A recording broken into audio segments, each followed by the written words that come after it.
All righty. Are we? Yeah. All right. Are we live? Are we live on YouTube? Are we live on?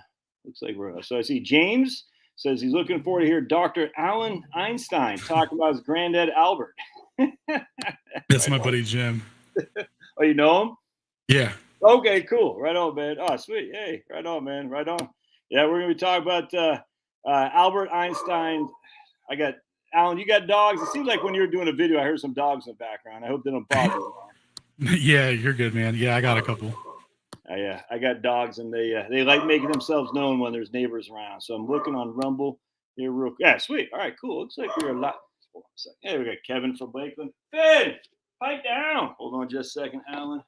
I can see this is the epitome of formality, Alan. So Yeah. this is what this is like Joe Rogan's super high speed stuff here. Joe the Toe. Yeah, dude. I mean, can we have your assistant pull up videos, or do we have to do it ourselves?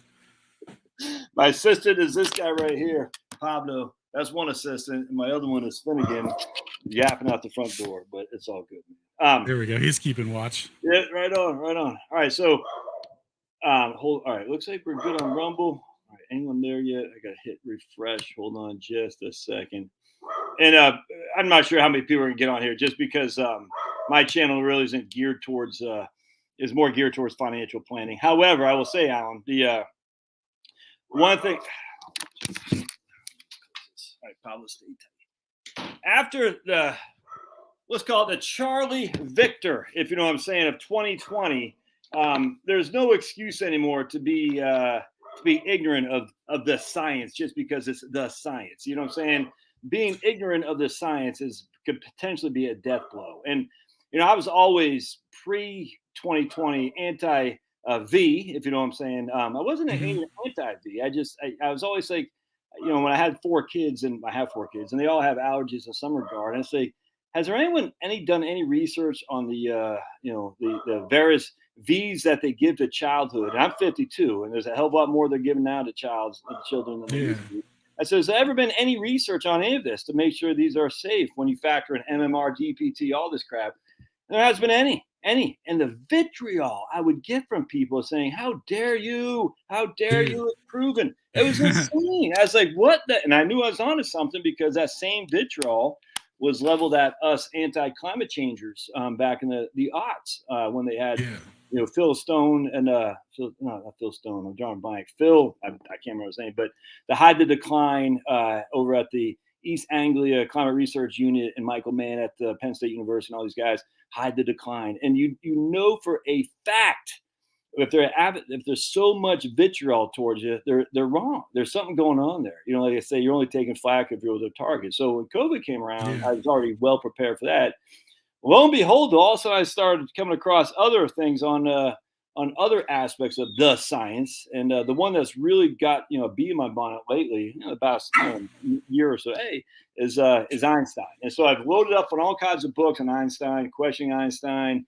I got even some Edmund Whittaker stuff, and just all kind Einstein all over the place. Here's a, I don't think Oh he's. man, you got those hard copies. Dude, you gotta get the hard copies, 100%. Dude, absolutely. I'm on the PDF lifestyle myself, but yeah, those hard copies look nice, man. Yeah, I was actually have a Béchamp right PDF of here. that book.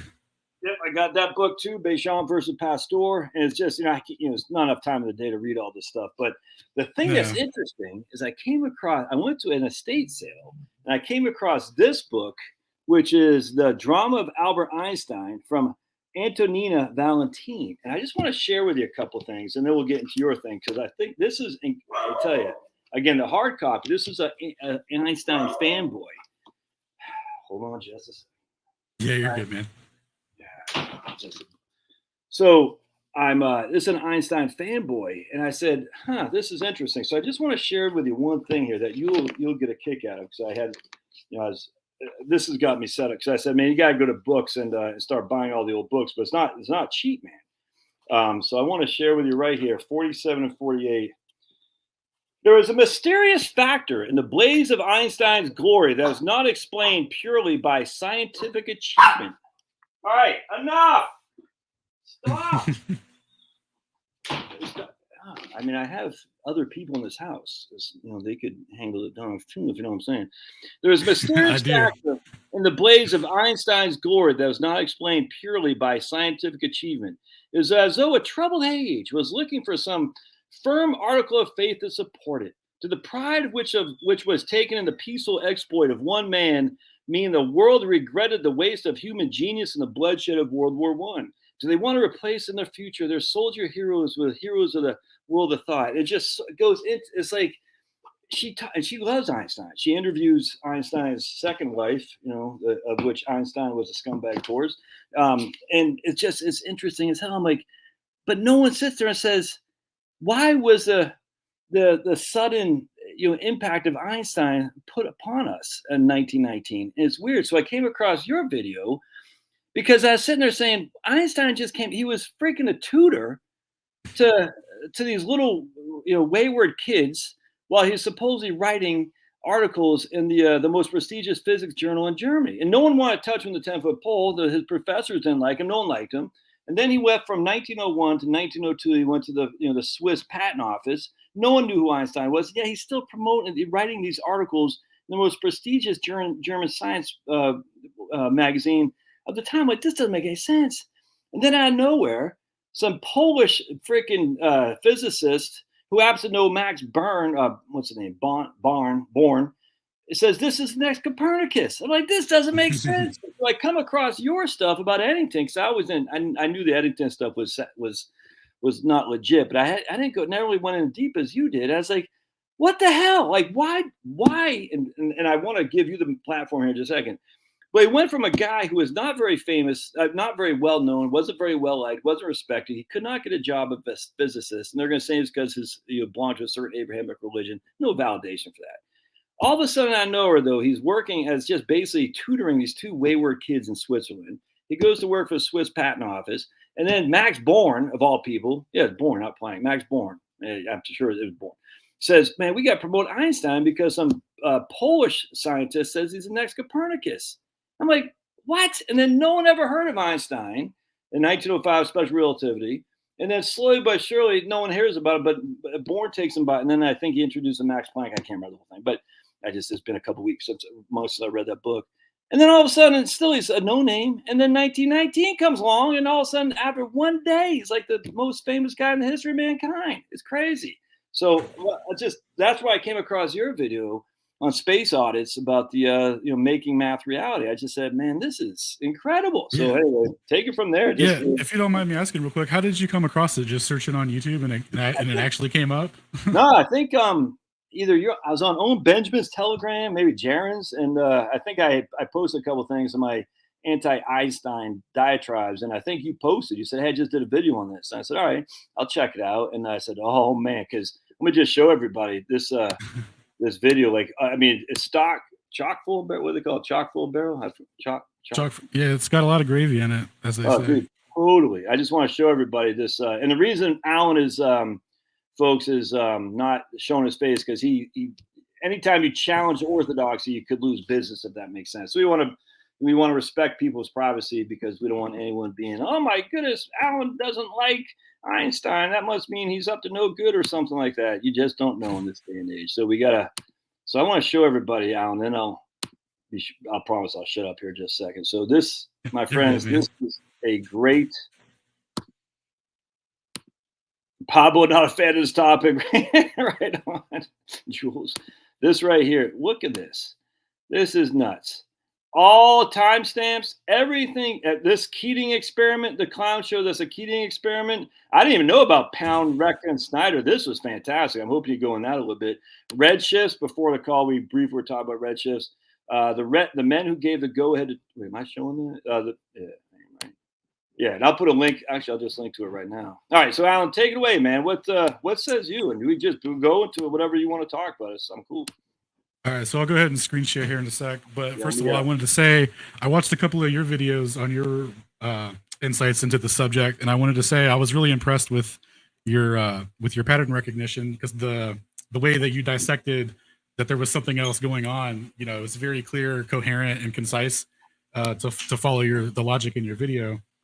Pointing to the fact that there was an agenda to promote Einstein that they kind of attributed to, you know, the success of the theory, but the overall mechanism that pushed it in the United States and the UK was, I mean, it was like literally overnight. And even in the mainstream narrative, they actually kind of talk about how miraculously it was. It's like he literally woke up, you know, on November 7th. 1 second, I have a video playing in the background that just started.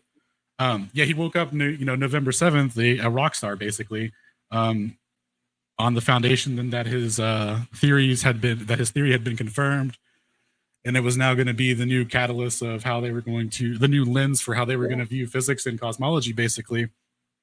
And so I'll go ahead and screen share, and we'll just kind of get into the narrative of what happened. So, and after the narrative, do you have any thoughts on why? I won't get to it yet, but just yeah. So real quick on the why. So I'm assuming that through Newton's equations and stuff, they were trying to calculate everything that has like you know, to attribute physicality to it. Like they were like, this star weighs this much, therefore it causes this to rotate, you know, at this speed, kind of thing. They were trying to establish like meaningful equations to what they were doing, and I guess they realized that wasn't really working. So to get ahead of the curve, so to speak, they started with a broader blank canvas, you could say, and that's basically the space-time coordinate system, where they added time to the XYZ axis.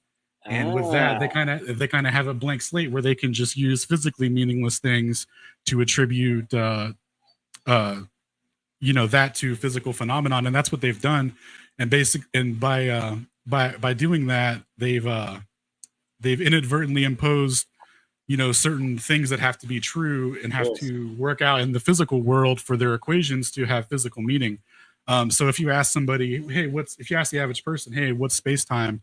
They'll get very circular very quick, because most people don't realize you know, anything above the surface level. And I'm not saying I'm like a super investigative, you know, super smart or anything like that, but I'm saying, like, when you look into the narrative and you try and figure it out for yourself, you're going to come across a lot of circular logic and reasoning that tries to explain what space-time is. And that's because basically they say space-time is nothing, and that nothing is curving, you know, and based on that nothing, physical things are happening to electromagnetic radiation and light and all those things. So we'll just kind of go ahead and get into that. I'll start the presentation with that. So basically, to recap real quick, bringing in relativity theory as an explanation to these things, and it was also to save a previous model that, you know, may have been losing favor with the Nicholson-Morley situation. So this was really a way that they could get a fresh start and explain anything through math equations, even if they had to invoke things that didn't necessarily have any physical meaning in reality. So they basically knew that Newton was falling apart. We got to come up with something, because we've already proven Darwin, the biggest scam, you know, in the 1800s, and but we know Newton's falling apart. So now we got to get a new model. That makes sense, dude. Yeah, fire away, man. It's frustrating, but yeah, fire away. Yeah, 1 sec. So share and mute notifications. That should be good. Oh, there we go. Okay. Yeah, there we go. I got you up. So this is part of that video I just linked to everybody. And yeah, again, I'm not going to have the what's it called, timestamps here, but if you want the timestamps, and it'd be very helpful, I think. You don't have to watch it right now. Watch here, you know, so you can get that YouTube money. But the timestamps are helpful, because you go into a bunch of stuff that you had thought were sacrosanct on this, which we're not going to have here. So I did link to this video, and we'll answer some questions my man Bob asked. We'll get some questions at the end, and this is just all speculation. We don't know, but the Alan's thought processes, and hopefully more questions come in. Yeah, cool. Yeah, save all the questions and stuff. We'll do Q&A at the end. So yeah, we'll just kind of get kicked off. So this is how math became reality. Now, when you ask someone about relativity, or you go to Google and you go, you know, what proves relativity? How do I know that these equations that nobody understands, or a select few understand, or claim to understand even, you know, does it have physical meaning in reality? What can I do to verify this? So what you'll come across are the classical proofs, which are the perihelion precession, the deflection of light rays by the sun, gravitational redshift, and other tests that indirectly confirm special relativity, which we'll get into with the Heffel-Keating and time dilation. So So from there, people will just assume that all these things checked out and that it's all good, and because it's on this list, some scientist somewhere established a cause and effect relationship with the experiment done and the verification of relativity theory. And sadly, that's not the case. And like you were saying earlier, if you don't take it upon yourself to investigate the science and think for yourself, somebody will think for you. And they even pay these people to write papers to influence you, you not thinking for yourself, and you just relying on these process of peer review to give physical meaning to the things that you don't understand. And that's really how they deceive people, or not like it's they, but at this point it's over. Yeah, go ahead. Well, I was just gonna say, I don't know if you ever heard of Brett Weinstein from the Dark Horse podcast. Dude, I just saw a clip of him on Joe Rogan breaking down some guy that's holding mainstream physics back right now that they're all afraid to talk about. And it's like when you go into these when you go down these quote unquote conspiracy theories, you'll find like how could it all just be held together by one person? Like, how could everyone be in on it? Not everyone's in on it, and it's literally just a couple gatekeepers. Brett Weinstein, he did a video that said Einstein proved with his Eddington experiment. I was like, I'm like, Brett Einstein, whatever the guy's name. It's like, dude, I didn't even see that one. Yeah, dude, I'm sitting there, I'm watching the video. I'm saying, please tell me not to say Eddington. Please tell me not to say Eddington. And then he freaking says Eddington. I'm like, you're supposed to be the dark web guy. I said, I'm literally sitting there. I'm just a guy on my T-shirt, my dogs. I'm nothing fancy, but I know that Eddington was a fraud. And I'm sitting there. Let's put it this way: it's suspect. And I'm sitting there. That's hilarious, because even in the mainstream narrative of Eddington, like the data is like you can find out that it's not very good, and the assumptions that he made to verify it mathematically and stuff, people will justify because relativity turned out to be right anyway. And it's like, well, with that line of reasoning, I mean, what are we even talking about? They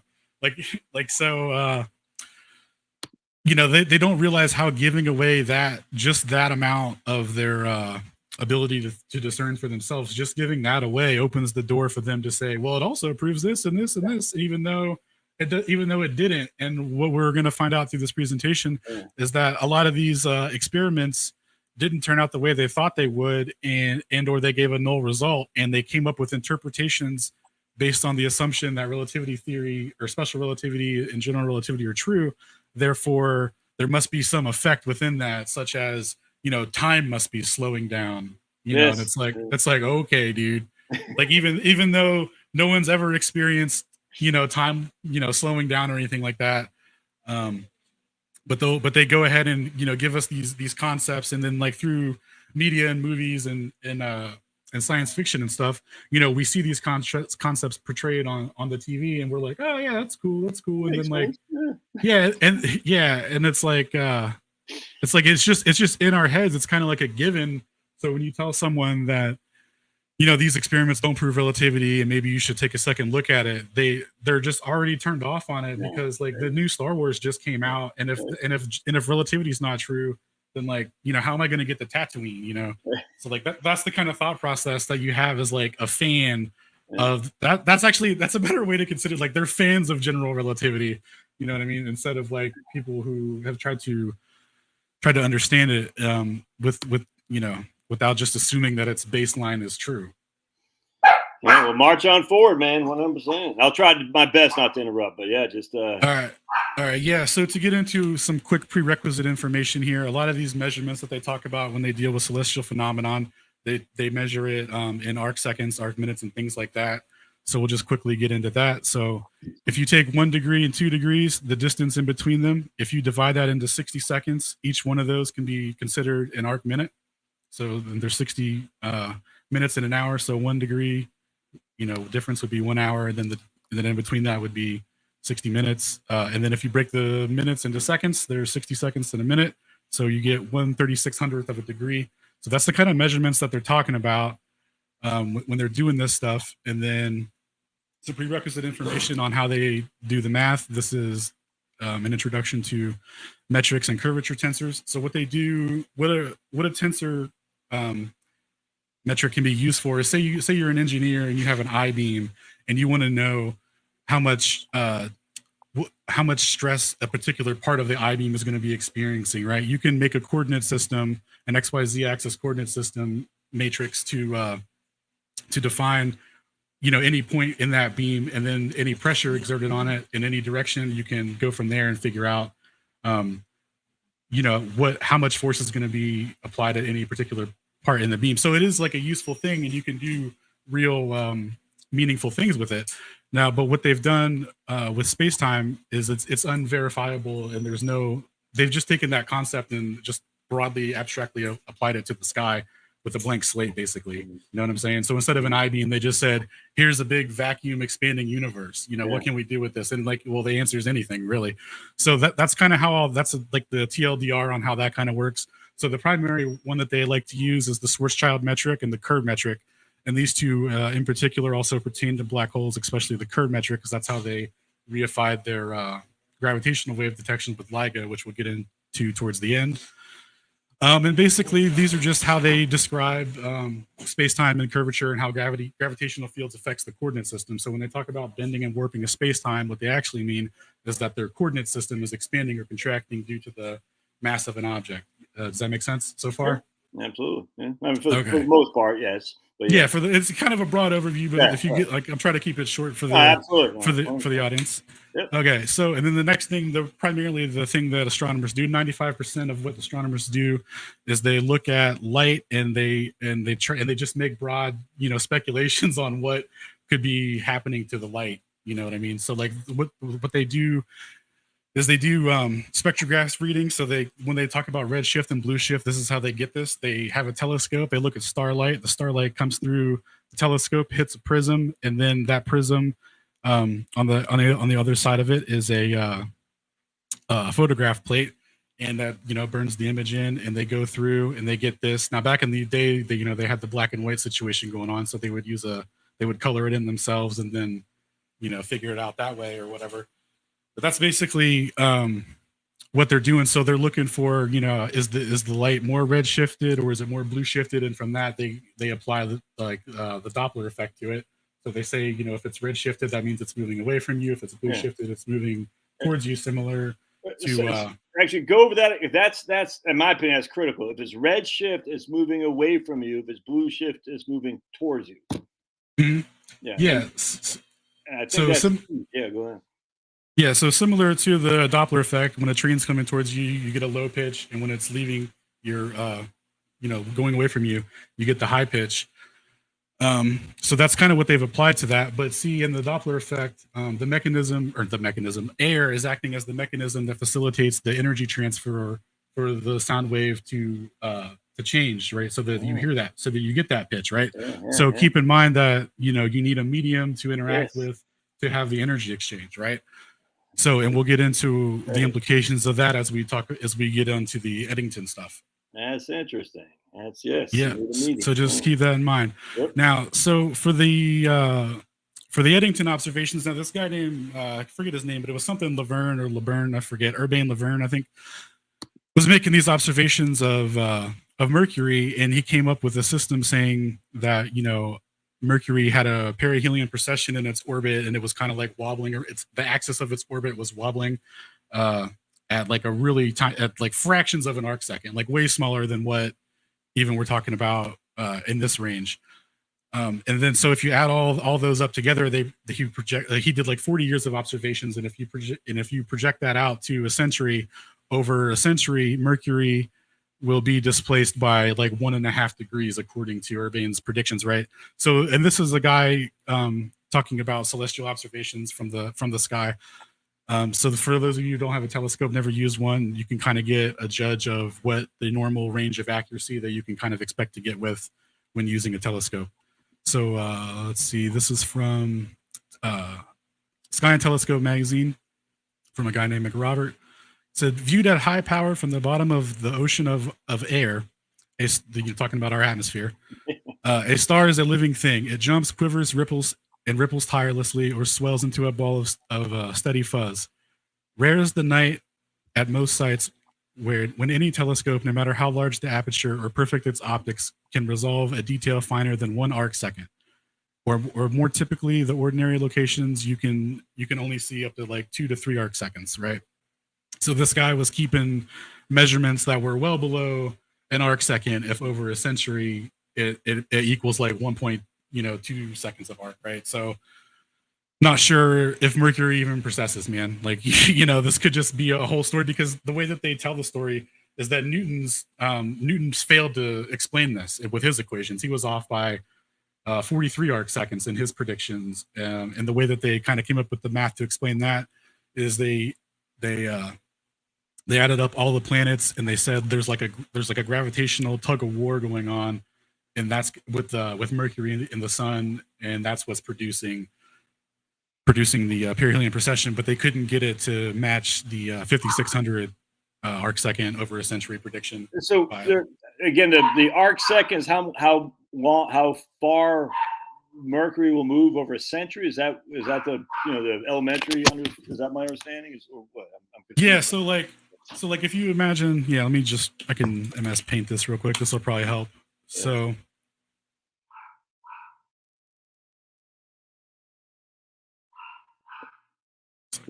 There we go.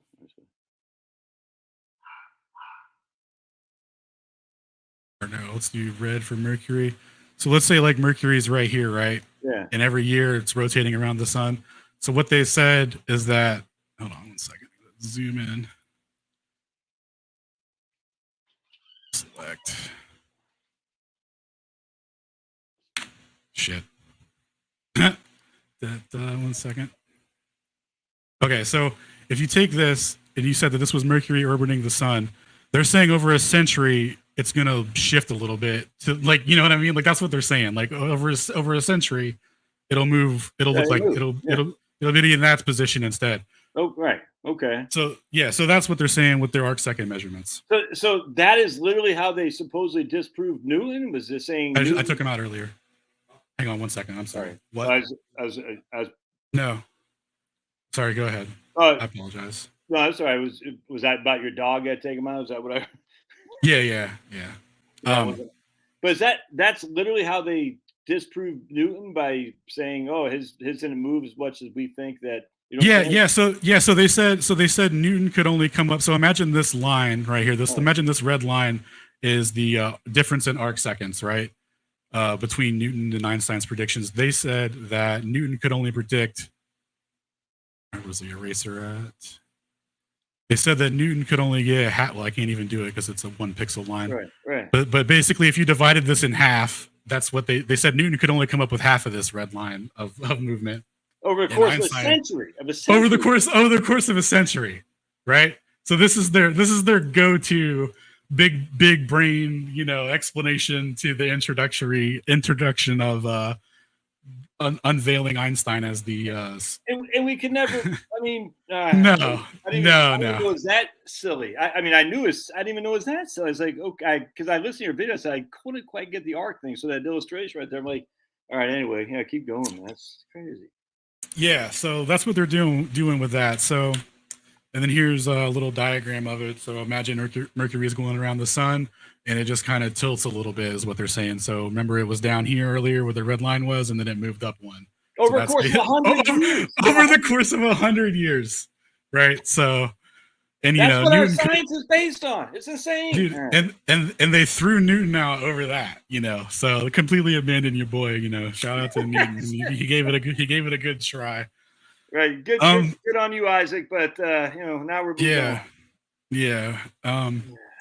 So this is just a quick explanation of everything I just said. I probably should have had this slide up instead.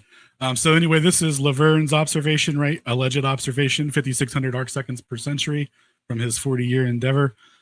And then this is what they came up with Newton's prediction, 5,557 seconds of arc per century. And relativity theory was dead on with 5,600 seconds of arc.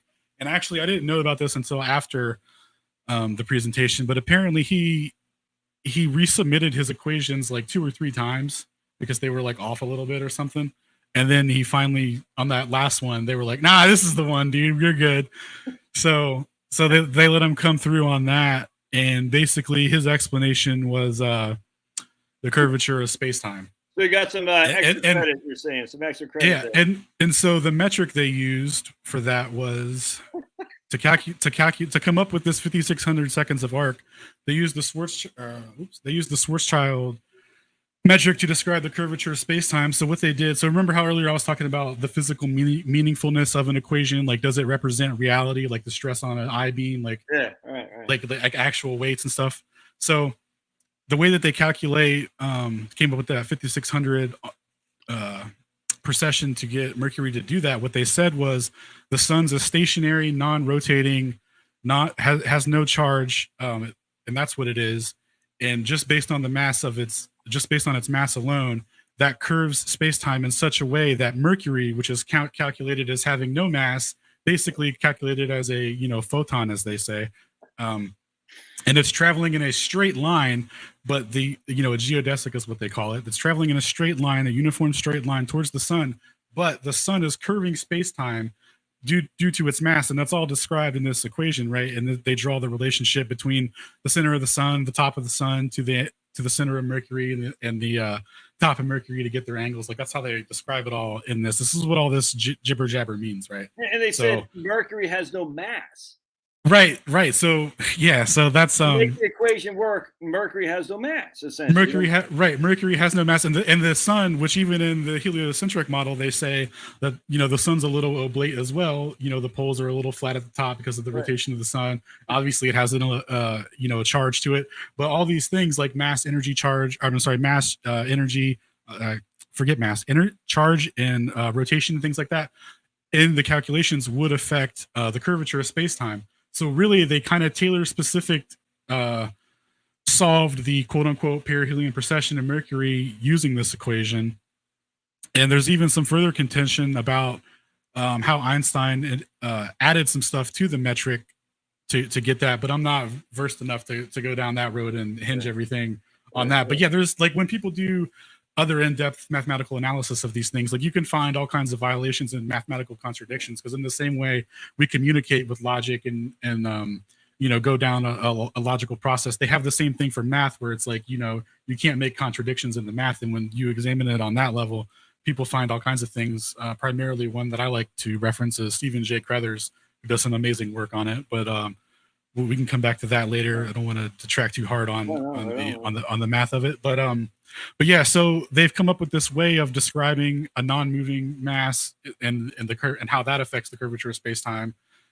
But the sun supposedly is still moving though. That's what I mean. Is the sun moving at I don't know how 100,000 miles an hour? Yeah, all that would affect the coordinate system, and to get it to match this guy's alleged observation so that they could supersede Newton, they had to do this. So to further go into detail about the math and the physical meaningfulness and stuff, there was a guy that also came up with a theory to explain the perihelion precession, and he got Newton's equations to equal 5,600 seconds of arc as well. His name was Paul Gerber, and he proposed a velocity-dependent potential correction. And what that means, who knows? But basically, what he was saying was that that gravity has a finite speed, and maybe there was some perturbation, or the time it takes for gravity to update, so to speak, causes that that 1 second, that 1.2 second of arc over the course of a century rotation or whatever. And he solved it in the Newtonian paradigm, but nobody cared. And the arguments that they came up with was that he didn't have a good reason for modifying Newton's theories, right? So to add this to Newton's theories, they were saying you can't do that unless you can derive this from Newton's theories itself. Because a lot of what they'll do with the space-time stuff is Schwarzschild solutions are derived from from Einstein's field equations. So you have to play within the sandbox, so to speak. Does that make sense? So this dude was trying to play in Newton's sandbox, but they were, the powers that be were already not about that. So they just kind of dismissed this guy. And even though you can swap out a metric, you can swap out the way space-time curvature is described, you can swap out the way that that you calculate the curvature, because so in the Schwarzschild metric, it calculates the sun is not moving, no charge, and all that. Well, in the curve metric, it calculates two bodies, it calculates their charge, mass, rotation, and all these things. And that's how they get two black holes that that coalesce into each other and make gravity waves, right? So they like you can just swap out a metric and stuff, and it's all good, no problem. But not Gerber. How dare Gerber? Not your boy Gerber. He didn't make the cut. Nah, right, man. You're going to minor leagues. I don't understand. Yeah. So we're already getting. Hey, real quick, Alan, we're already getting called idiots because we don't have to answer. I have to chuckle. Yeah. Idiots were said. General relativity theory is the most accurately tested theory in science by many techniques. I love hearing that stuff. We just dismantled one of the many techniques that absolutely depends on being true if your theory is to be proven. And and we're the idiots. We're the idiots. Exactly. So this is the kind of stuff you come across, and you just kind of got to have thick skin. When you get into this, because the only way to whip people back into line to believe, the only way you could get someone to believe that over a century Mercury changes 1.2 seconds of arc or whatever, is if you just social shame them and make them feel bad for not believing it. Like they're the idiot, and that's how you mind control somebody. Well, I mean, literally, it's done through the dawn of mankind. You're an idiot if you don't believe it's like you're an idiot if you don't understand it. We clearly understand it enough to anyway. Well, at least suggest that maybe there's an alternative there, guy. You know what I'm saying? But they don't want to hear it because keep going, keep firing away. So moving on. So the next thing that they came up with to prove the theory, because they had this, but it wasn't quite good enough yet to there was still a lot of objections in physics and stuff, or the physics and the astronomical communities and stuff. They were still like, it's a little iffy. They weren't ready to submit to equations and things like that just yet. So they needed a second proof. So what they came up with, this is where they sent your boy Eddington in to do the eclipse observations. Yeah. And what we find out from that data, so I'll just kind of give a brief overview for those who don't know. This is the deflection of light rays or gravitational lensing. So Newtonian physics and Einstein's relativity theory make different predictions for the deflection of light rays. Einstein's theory of general relativity predicted that light would be deflected by the gravitational field due to the curvature of space-time caused by mass and energy. And then they actually didn't even calculate energy into it in the Schwarzschild metric. But anyway, Newtonian physics predicted light would bend by half as much as predicted by relativity theory, and due to a different mechanism. So Newton thought that light would be acted on as if it were like a baseball falling, like gravity would, pull it, attract it, kind of thing. Yeah, exactly. like as if it was a physical particle. Yeah. Okay, and then space-time curvature would be the light's falling on a straight path, but that path is bent, but light doesn't know it, so it just right. So that's kind of what they were coming up with, and this kind of shows what the MS Paint drawing was. So this is kind of what they're saying. Observer here on Earth looking out, the star is obscured by the sun, but because of the sun's gravitational field, the light is displaced and you can actually see it. So you have an apparent position of the star giving the light. So this becomes what you think is happening, but actually the star's back here. That's what they're saying with the situation. Yeah, that's good. And you were saying, but I don't want to know if I want to ask, but I'm going to ask anyway. You were saying that's different than refraction because why again? Why was that different than refraction? So in refraction, the mechanism of the deflection is the light's moving through a medium, but space has no medium. Okay, gotcha. But they still need a way to bend light, even without a refractive index. So they've kind of come up with gravity fields and stuff, and they come up with some experiments later to kind of reify this, because without a mechanism to do this, it's really bad for the whole theory, right? All right, not even bad for it; it completely destroys it. But even though the light, when it hits the Earth's atmosphere, that would be a medium for it to go through, just water vapor and stuff. No, that's exactly what dude was talking about with the ability to your ability to see. And get precise precision or precise measurements, because how he's referring to the atmosphere being an ocean of air above us. That's basically what he's referring to. Because of that refractive index of the atmosphere, it's you have your own problems with just that. Yeah. Okay. No. Right on. Keep going, man. That's it's good stuff. Yep. Good stuff. Yep. So let's see. Theory. If Einstein's concepts of space-time curvature were to supersede Newtonian's mechanical attraction force as the dominant explanation of gravity, they would have to establish a cause and effect relationship with this, or that this even happens to begin with.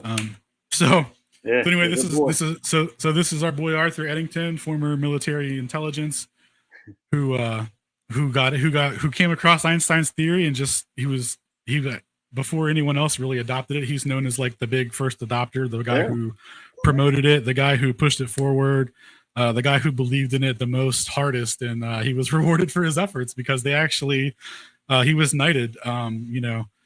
And for those of you who know, what it means when someone gets knighted, it's usually for fulfilling a really dark agenda. It's not has nothing to do with like, you did something really virtuous, so. And there's an Eddington medal at the RAS too. I was just reading about it. I was like, this guy is forever on the dark side of the history, that's for sure. But yeah, people like Brett Weinstein still say Eddington proved Einstein. I'm like, oh, dude, I was just talking to a PhD astronomer the other day in the ADL Discord, and he was like, he was going on, somebody asked him about relativity, and he was like, well, Eddington, like he was like literally going down the same spiel. It's like these people have like, they just have been told the story and their line of work, and they use math that's based on all this to use that as the lens to interpret their readings of light.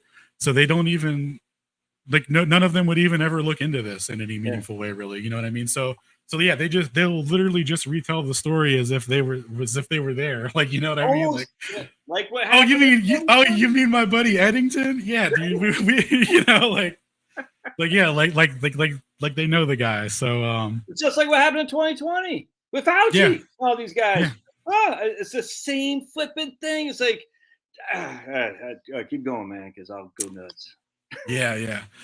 So Newtonian's theory predicted that the light would bend by 0.87 seconds of arc, and Einstein's theory predicted it would bend by 1.75 seconds of arc. So if you remember back to how much this moved, Newton predicted it would move by half of this. If you could just imagine this was cut in half, and Einstein predicted the full amount.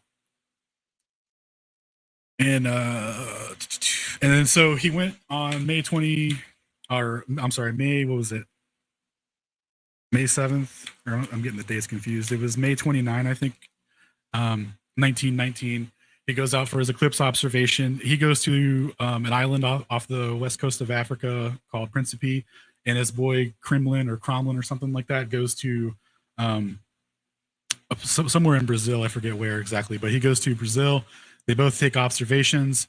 And what they find was Eddington's observations were complete trash, except for maybe 2 slides that he could salvage, is what he was saying in his notes.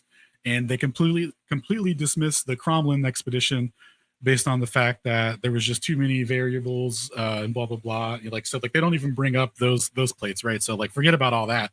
Now, so we're just left with this guy Eddington, who already believes everything Einstein's theories promote, despite the fact that the evidence is super loose, but clearly, and even he admits in his own stuff that he's super biased towards it.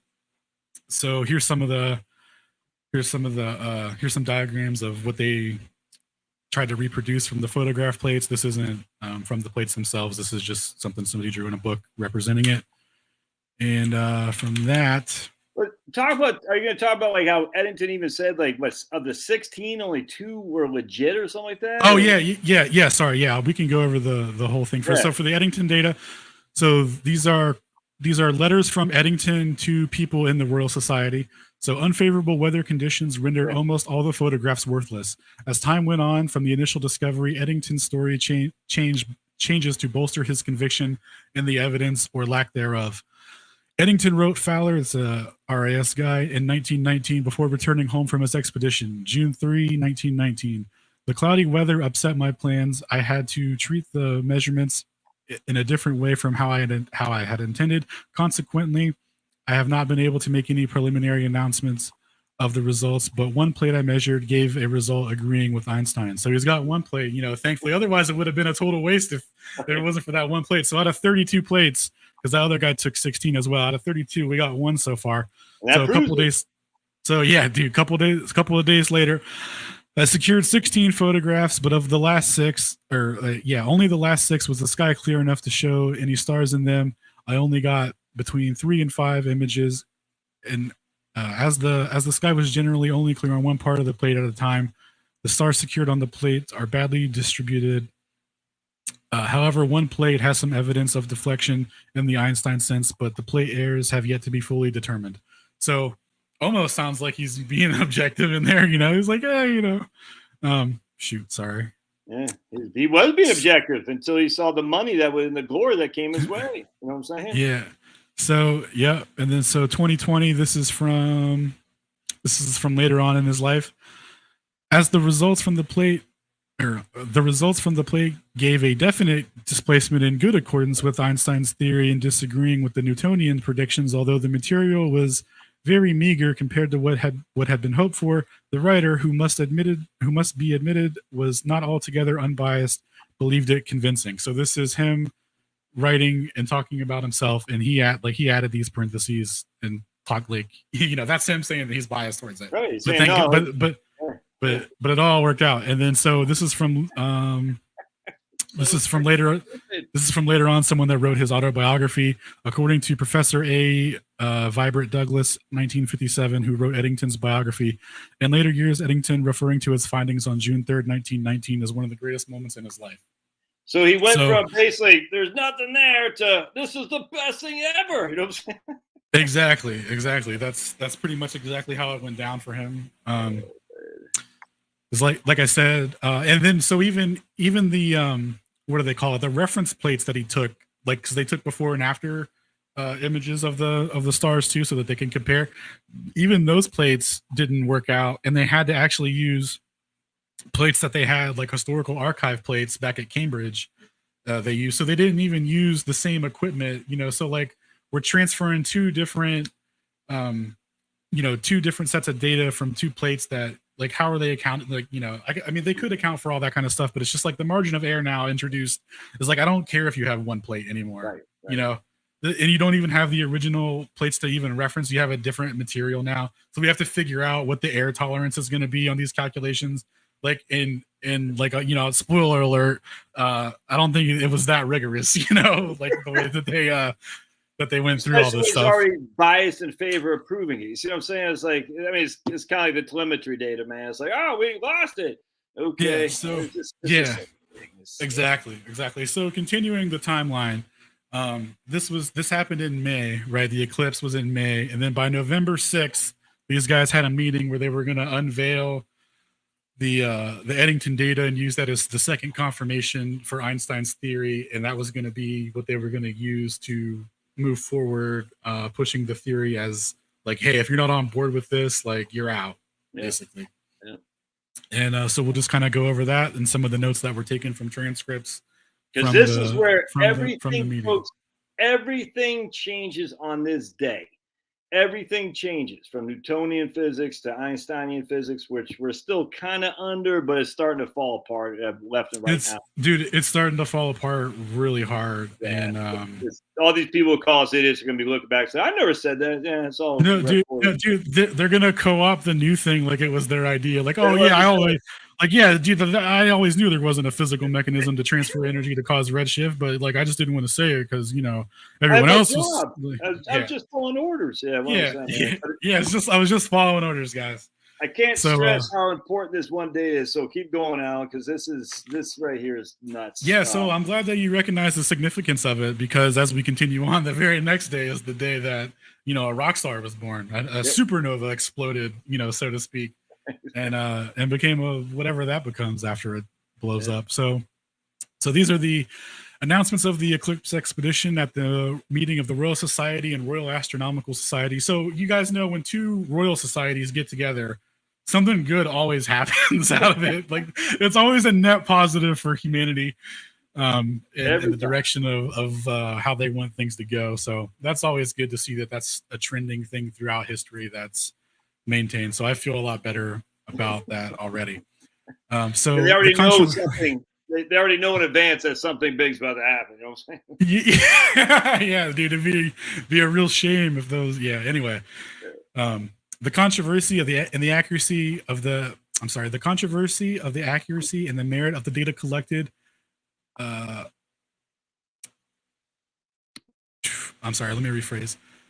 The controversy of the accuracy and the merit of data that was collected during that day is the mainstream point of contention. However, there is a more subtle conversation being had over an entirely different aspect of the eclipse data that proves devastating to the narrative that the 1919 eclipse data supports relativity theory.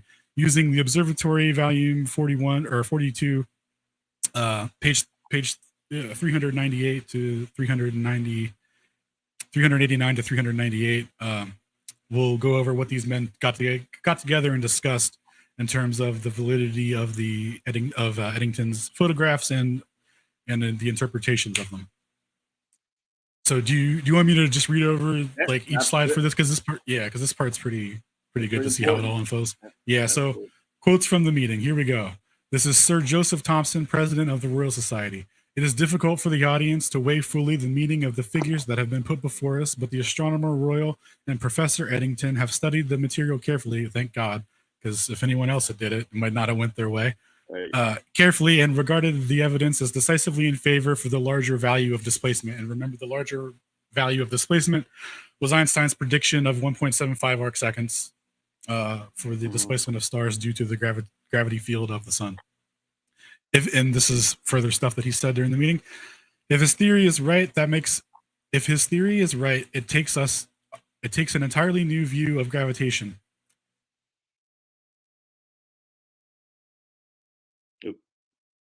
I'm sorry. No, I just blacked out for a second. I'm just kind of nervous. Gotcha. Yeah. If it is sustained that Einstein's reasoning holds good and it has survived 2 severe tests, then it is the result of the highest achievement of human thought. The weak point in the theory is that is the great difficulty in expressing it. It would seem that no one can understand the new law of gravitation without a thorough knowledge of the theory of invariance and the calculus of variation. Yeah. So he's kind of talking about how this is a great new system we've come up with, but we need to come up with a way to explain it to people who don't have this background to understand it on that level. So this is where they came up with the space-time manifold metaphor to explain it. This is why when you ask people what space-time is, they'll say, well, space-time is the fabric of the universe, and the fabric of the universe bent. And it's like, oh, okay, dude. So this is kind of why nobody understands what it is on that level. And literally nobody. Just let me interrupt real quick, if you don't mind. I got this. I love this. Oh, did I delete it? The quote from Rutherford. He goes, basically 6 people in the world know what Einstein's theory or mathematics are. And some guy said, well, how about you, Ernest? He goes, it called Daigle is his name. He goes, Dale is what he goes, Dale, I don't know this crap either, basically. Ernest Rutherford, who basically came up with nuclear stuff. Just the guy's a brilliant dude. He's like, no one knows what this stuff is. And even he said, I don't know what it is either. No one knows what Einstein stuff is.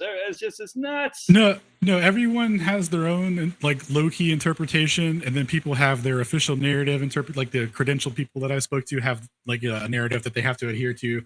And of course, they kind of have their own speculations on it. In terms of how it could be differently interpreted or whatever. But yeah, there's no defined set course with this, and not being able to have something where it's set in stone, so to speak. Yeah. They can really get away with it. I mean, they have a committee on it. It's the committee of gravitation and general relativity theory or something like that. There's a literal committee where these people decide on the mathematical interpretations and validity of the equations. So it's when there's a committee involved, it's a good sign that it's right. That it's going great. So they kind of keep everyone else in line with how they interpret it. And then if you don't play within that sandbox, you're not going to get promoted or whatever. You're not going to get hired as a professor. That's for damn sure. Yeah. So let's see. And then one other point of physical interest arises this discussion. Light is deflected passing near large bodies of matter. This involves alterations of the magnetic and electric field. This again implies the existence of an electric or magnetic force outside of matter. Forces at present unknown, though some idea of the nature of them may be gotten from the results of this expedition. So what he's saying is that that gravity field, bends light or whatever, and that was proven, and that that gravity interacts with the electromagnetic energy, right? Mm-hmm. Just based on the alleged displacement of of what they measured from the one or two plates, depending on which plate you like the most. Personally, I like the first plate. I think the second plate, it kind of undermines it a little bit. So I'm a first plate kind of guy. If you ask me, first plate just looks prettier, more red. Yeah. So continuing on now, Arthur Eddington's going to speak. He says, "We know that momentum is carried along the path of a beam of light. Gravity in acting creates momentum in a direction different to that of the path of the ray of light, and so it causes it to bend. For the half effect, we have to assume that that gravity obeys Newton's laws. For the full effect, we must assume that it obeys Einstein's newly proposed laws." And that goes back to the 0.87 seconds of arc predicted by Newton and the 1.75 predicted by Einstein, which wasn't even observed, and we'll get into that later, because that's what's even crazier. Like, after these plates were used to propel this forward, people that did go back and have time to examine these things more thoroughly found that they don't even match, and they completely contradict the entire narrative to begin with of displacement. But we'll get into that in a little bit. I just think the thing that pisses me off the most is how gravity obeys these laws, as if, dude. Like, yeah, man, that's how I kind of felt about it too, because like the way that they talk about it, they're like, they obey it as if Einstein invented it, exactly. Like he made gravity, like it's wild how they talk about it. Like, so nature obeys the laws of these equations that have no physical meaning. All right, cool story. See, where was I at? So going to the limit of this.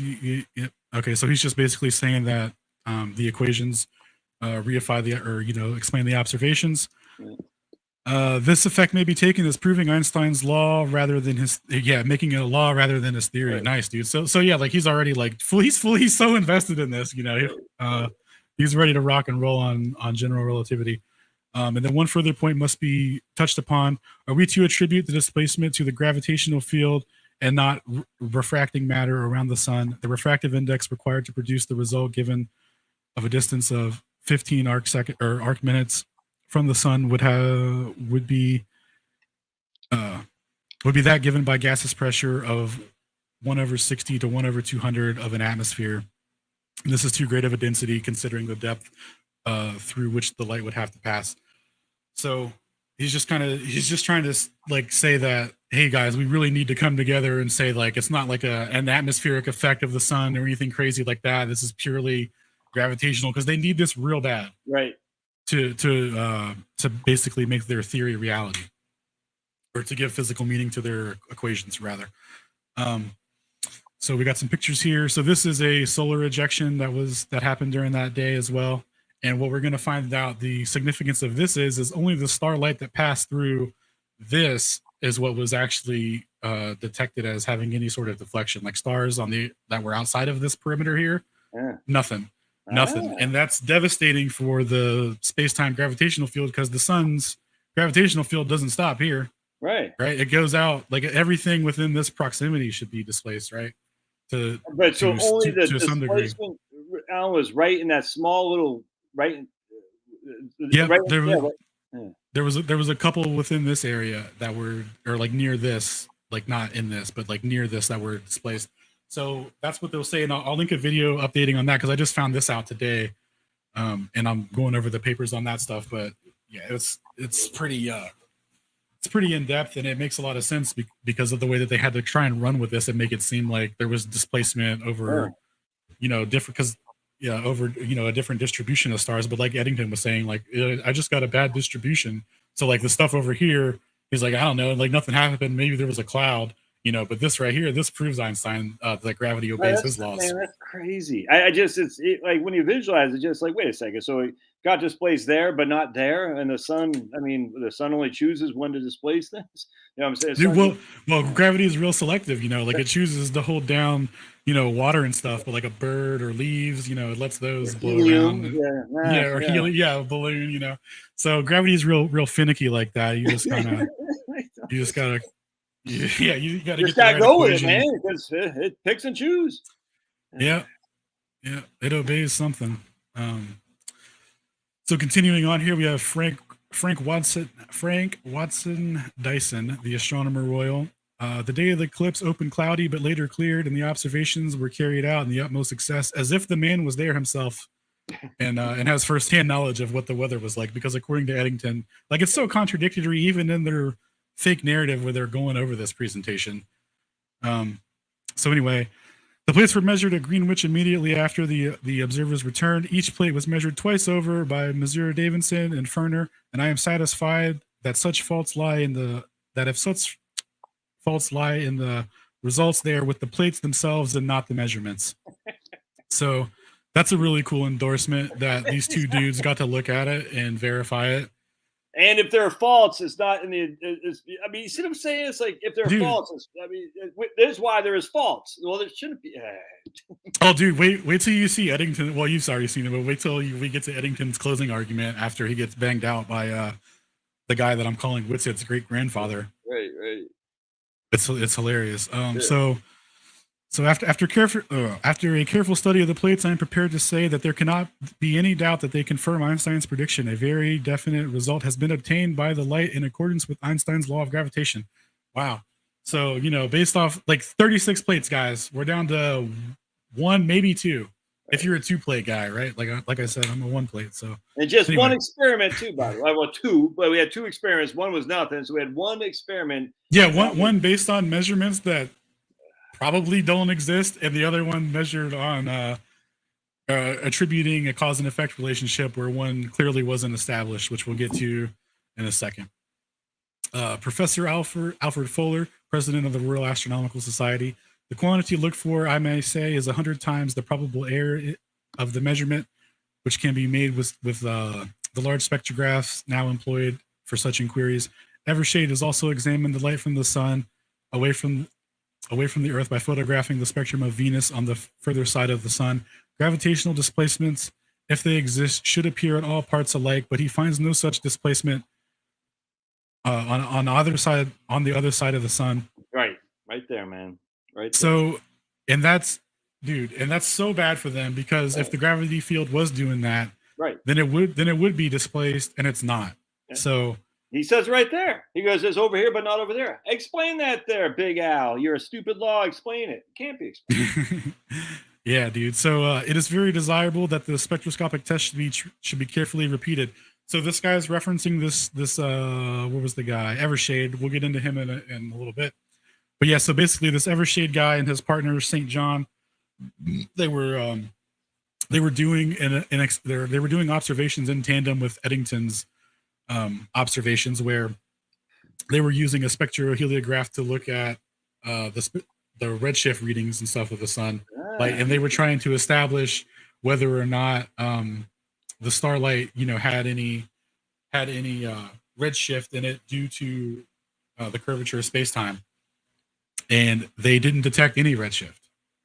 So if there was any displacement, they couldn't attribute it to the gravity field of the sun due to the gravitational field or due to space-time curvature, right? So without that shift, it really undermines their entire theory that they're on the right track. You know what I'm saying?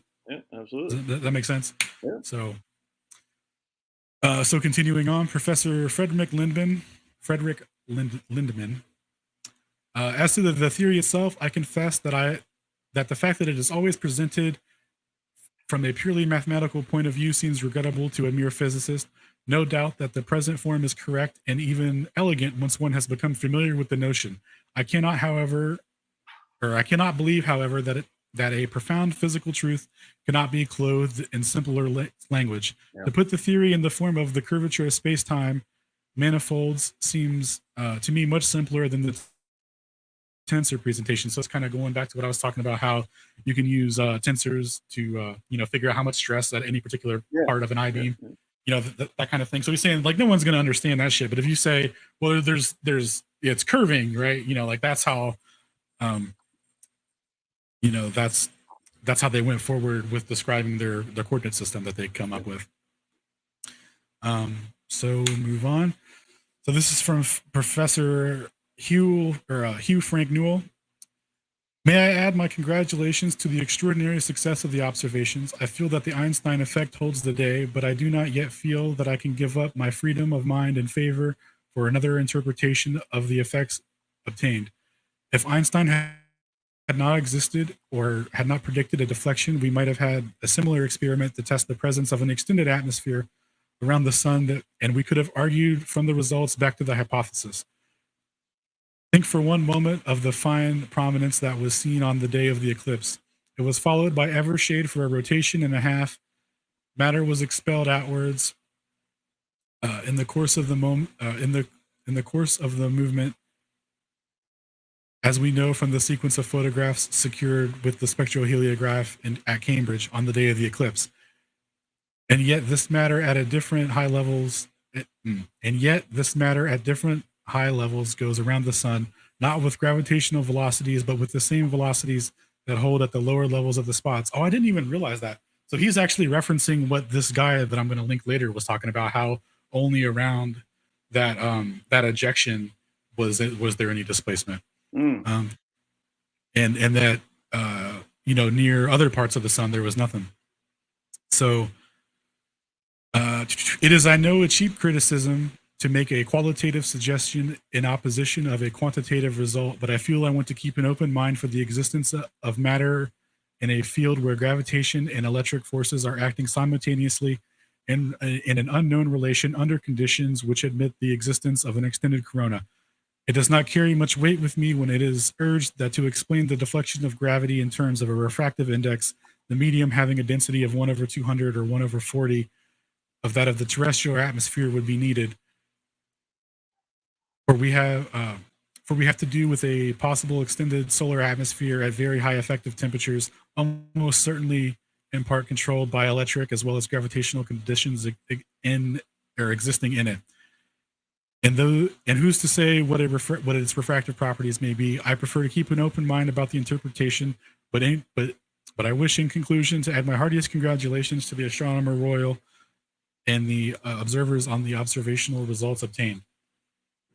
So there's a guy trying to be a little critical of it and trying to give a little bit of resistance, but even still, he's just like, congratulations. Like he's not like, well, it's only one photograph, so like I'm not even interested at all. Yeah, like I don't. Exactly. He goes, look, we got Newton over here. We're not just going to take his freaking image down because we got one thing from Eddington. You know what I'm saying? Makes sense. Yep. Let's see some more. Yep, exactly. So Professor Frederick Lindman comes back and he starts talking about well, there's probably not an extended atmosphere because when comets go by the sun, their trails don't bend or break or get displaced. So I thought that was interesting. Go repeat that again, Alex. I think that's what he just said. Yeah. So when comets go by the sun, their trails don't diffuse. So like they don't break apart. They don't look bent or anything or displaced by anything. Exactly. So that's what this guy has to say about the refractive index or gravitational lensing or anything like that. Here's my man right here. This guy. And this is where Whitsett's great grandfather comes in, Dr. Silberstein.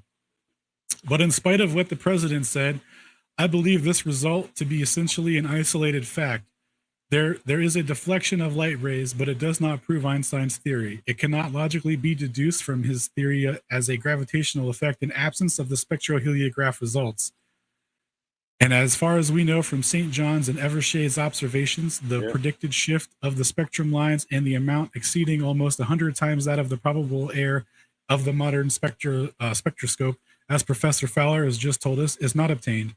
Professor Lindman's attempt to explain the obstinate nullity of the effect by the motion of the luminous gases and the line of vision is not satisfactory, for St. John was well aware of such complicating circumstances, and therefore purposely observed as many as 43 lines at the center of the sun and almost as many as 35 at the limb. Now we cannot well assume that gases move everywhere toward or away from us only to suit Einstein's theory, i.e. just to compensate for his theoretical shift.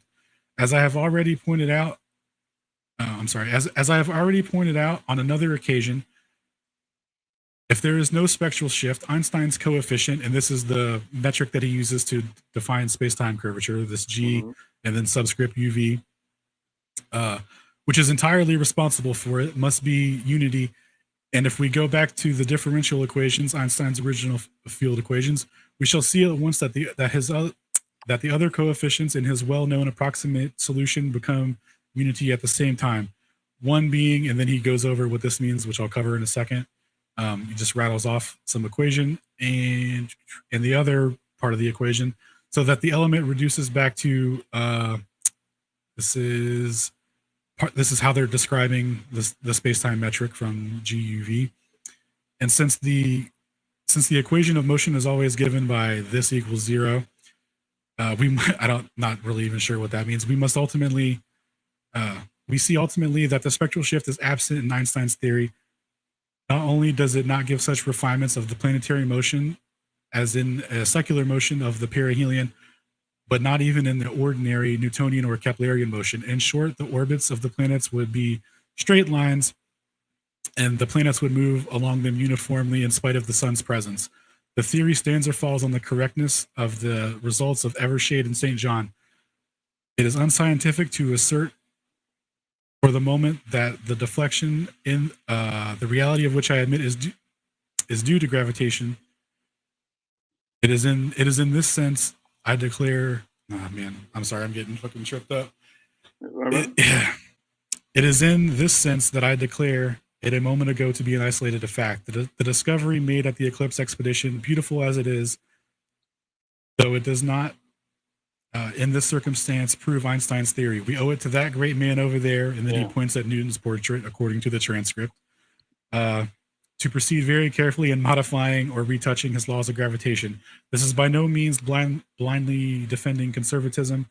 The spectral shift required is perhaps 100 times, but certainly not less than 40 or 100 times the error of probable measurement. The solar spectrum can even in this country be observed many times a year, and thus the matter can be decided without having to wait years or centuries for an equally advantageous eclipse.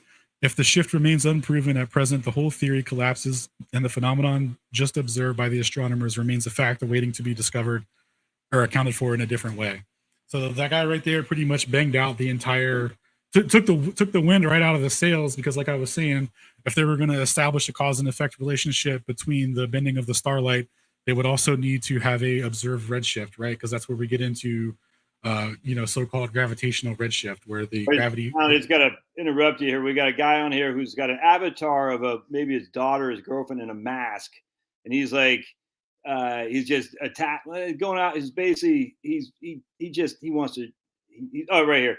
Comet tails don't bend. Yes, they do. Laugh out loud. And I challenged him. I said, dude, the whole point is we need to get in more proof of Eddington. And I said, that the guy from the RAS said that. And I said, so take it up with him. He goes, I'm aware of that. Calm down. I'm not here to defend 100-year-old astronomers, but yet he wants so badly to defend Eddington. And I'm like, dude, don't defend any of them. Don't defend any of them. Let's say it's all open, but they don't want it to be all open. This is exactly what happens. When they get called out, they're like, no, man, no, I didn't say that. I didn't say that. It's like, yes, you did. You said LOL, but a guy from 100 years ago said comments what about around the sun? And so I call you out on it, man. You know I'm talking, not you, Alan, this guy. Yeah. Enough to say, why are you so selective? We can, I'd be willing to abolish the whole damn thing, freaking avatar mask lady. I'd be willing to abolish the whole thing, but you don't. You want so desperately to stick to this theory of Einstein because it fits your life. You're like, I need this to work, just like the COVID people needed the vaccine. I need it to work, but I'm not open to anything else. You know why? Because everything of your life is based on this edifice, and it's crumbling. Dude, it's crumbling. And when it falls, you're going to be left holding an empty bag. You'd be like, but no, I never believed in Einstein anyway. Trust me, I didn't. You do. And you're not open for debate or dialogue. You just want to attack and say LOL. And I tell you, man, Alan, I got no tolerance. After 2020, I got nothing for these people anymore, because they led us down this path of vaccine mandates, and we know how that went. So if you can't have an open mind, then shut the hell up and get the hell out of here, because I'm sick of that crap. I'll tell you that right now. People got to be willing to open their freaking mind to the lies, and they can't see it now, and they got an avatar or some chick on a mask. Get the hell out of here. So I'm banning it. Yeah. Freaking when I see people that I got no idea what I'm talking about. And he was defending Eddington. You were. You look at this, dude. There's this dude, not even a masked girlfriend, bro. That's a masked child, man. Look at that. Look at that. Yeah, dog. That's a girl in a mask, and I'm like, that's like the chick from Wall Street. You are attacking, dude. You're a freaking clown. You're a clown showing your daughter with a mask, you freaking clown. And it's sitting there saying, "Oh, it's like I'm not on the defense anymore. You guys so are on thirsty. The defense." Right, go ahead. Yeah, just thirsty for the virtue, man. Like I don't even know why you would why you would have an avatar of you with a mask on. Because it's just, and then they're gonna sit there and say, "Calm down. You're the one who said you're not defending 100-year-old astronomers yet. You're the one who attacked the guy." And I said, "Go take it up with him." And I'm willing to say the whole bet is off. The whole thing of Einstein is off. I'm cool with that. We go back to Newtonian physics if we want. I think there's a lot of problems there too. Let's start from scratch there, guy. But you don't want to because your life revolves around this having to be true. All right, keep going, Alan. We'll just see what this guy says. I'm having a good time arguing this guy. I think it's fun. So keep going. Yeah, no problem, man. And a lot of people share the same sentiment as you because the events that transpired in 2020 really woke up a lot of people, so to speak. And once you come out of that unveiling, things aren't, you don't look at things the same. And going through these narratives and coming to the conclusion that Einstein's theories don't work appears crazy to people that haven't woken up to the deception. So. And there's many of them out there. Like, so it's just anymore, though. You know what I'm saying? Yeah. There's no reason to, like, if they haven't got it by now. I mean, we just have to move onward and forward. There's just no way to. Nothing's gonna. This guy's got my nerve. Let's keep rolling, man. Keep rolling because this is good. Yep. So for the math equation part, he's saying if there's no space-time curvature producing the predicted spectrum shift effects, then space-time isn't curving, and therefore the orbits that are described as geodesics following a straight line towards the sun can't possibly be orbiting in the way that we see them from Earth, right? Because we see things going around the sun like that. You know what I mean? So like doing circular orbits or elliptical orbits, however they have it modeled, it's still not in reality a straight line. So for them to describe it in that way and attribute the motion to the curvature of space-time, they really kind of shot themselves in the foot with that, without having a physical mechanism to explain the gravitational redshift. So we'll continue on. Well, your boy James says it's okay to be angry. You're damn right I'm angry, James. I mean, this is your boy, Alan. So if James seems like a guy. I'm sick of just after 2020, when we were the good guys who said, no, I don't buy your lies. Why are we always on the defense? And now Alan's got a great presentation, a polemic for a Christian apologist that's going on the attack, essentially. And I'm just, all these guys, they just want to say, you guys are idiots. You guys are this. I'm so sick of saying I question things. That makes me, and I'm not yelling at you, James. It gets so frustrating to have to hear these clowns time and again just say, oh, you're an idiot for challenging it. The science. I'm like, I sit there and I just wonder, what kind of almost like, are the NPCs, Alan? Like, I mean, literally at this stage, I don't even know if half these people are true human beings anymore. I mean, dude, they've, whoever they've is, they've done a number on us, man, with education and just how they've, propaganda, science fiction and just stuff like that, and just how they influence through media. If you're a globe proponent, right, you believe in all that stuff. How cool are black holes, man? Time stops, you get trapped inside. What happens inside? It's a mystery, man, waiting to be unraveled. Like, you get caught up in these fictitious things that are results of math equations. Like they impose the singularity in the math, which breaks the metric, and that broken metric results in what would be considered, infinite space-time curvature. And they've attributed that to something physical, that it has a physical attraction, and that it exists somewhere out there in the infinite black. Right. You can't see it because it's also infinitely black, but we can infer it and stuff. And I know people are going to immediately go to, well, what about the pictures of black holes? Yeah, dude, those aren't what you think what they are. We can get into that later. Well, it's like they literally have nothing to back up what they say. And how crazy is it that that they break this, that they make the singularity. And those, so for those of you who don't know what a singularity is, this is an example of of how you could have a singularity, and then we'll get into what they're attributing to it. Why is it still white? Oh, okay, black. So let's say it's still black. Here we go. Okay, so let's say you were going to take this and establish an angle, right? Like the angle between here and here, right? Mm-hmm. Shit. So if this could hypothetically move like infinitely closer to this, but never touch it, and that the distance in between that would be a singularity, right? Like that's how you could describe it, like an actual singularity, right? So they've taken this concept, right, this mathematical concept of these things never touching anything, and they've said, well, actually, in between here is a gravitational force that's, you know, that pulls light in so much so that it can't escape, and they use that to explain anomalies within the heliocentric model, where observations were made where stars and or what they call planets are rotating too fast around something, and they say, and they attribute the rotation to, because everything has to be rotating around something in their model of how they explain everything. So they say, oh, well, there's this invisible thing here, and this is a result of the singularity from the Schwarzschild metric. So basically, what they argue against Christians is the gods of the gap, a god of, you know, I don't know if you ever heard that, God of the gap. So basically, you know, we don't know, so we explain as God is whatever reason. You see what I'm saying? So their God of the gaps is singularity. Oh man, that's interesting. Well, their God of the gaps is really just swapping in any metric and coming up with a story to explain it, and then using that. So, good point. Singularity today, something mathematics tomorrow. That, you know, anything, right? Whatever it does to advance. Yeah, because that's just one aspect of it. Because they've you know, they invoke dark matter, dark energy on all these things to avoid the fact that they took away the ether.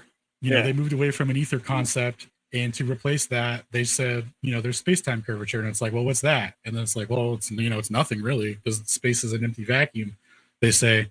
But an empty vacuum couldn't possibly produce these effects. So then that's where they get into saying that, well, it's actually due to curvature of the nothingness due to the gravitational field of how much these things weigh from the previous system. How crazy is that? Based on the weight established by the previous system that they're superseding, they say that space-time curves at this, like, it's so insane, dude.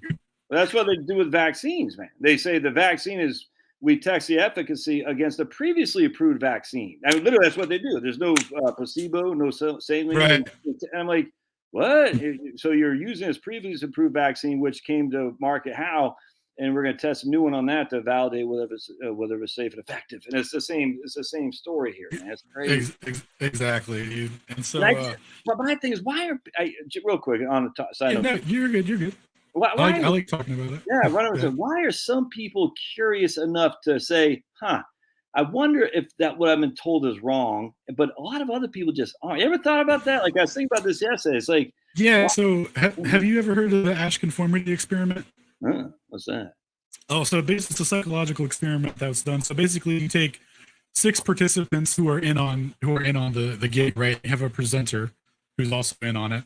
And what happens is you bring in someone who's not in on it, and you show them, like, say you'll have say you'll have a circle here, right? And you go,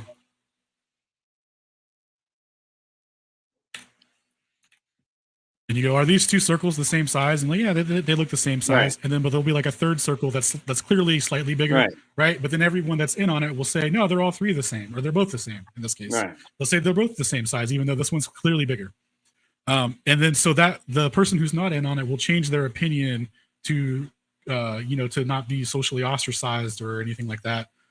To say, and they'll exactly. Like, yeah, even though they can blatantly see with their own eyes it's different, they'll just conform to consensus, basically. And I think that has like a 70 or 80% success rate. It's crazy.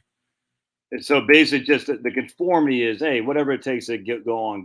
Yeah, no, I get that. I'm just saying it's weird how some of us are picked or chosen or willing, thick enough skin to say, I don't follow that. You see what I'm saying? And I've always wondered, like why are some of us contrarians willing to go out there and say, no, I'm willing to risk being ostracized because I'm not going to follow the crowd, where everybody else says I will follow. You see what I'm saying? It's weird, man. It's kind of like As a guy, man, I'm drawing a blank. The socialist from the 19, I can't believe I can't remember his name. Anyway, he was put in jail for protests and Woodrow Wilson's. Anyway, I can't remember.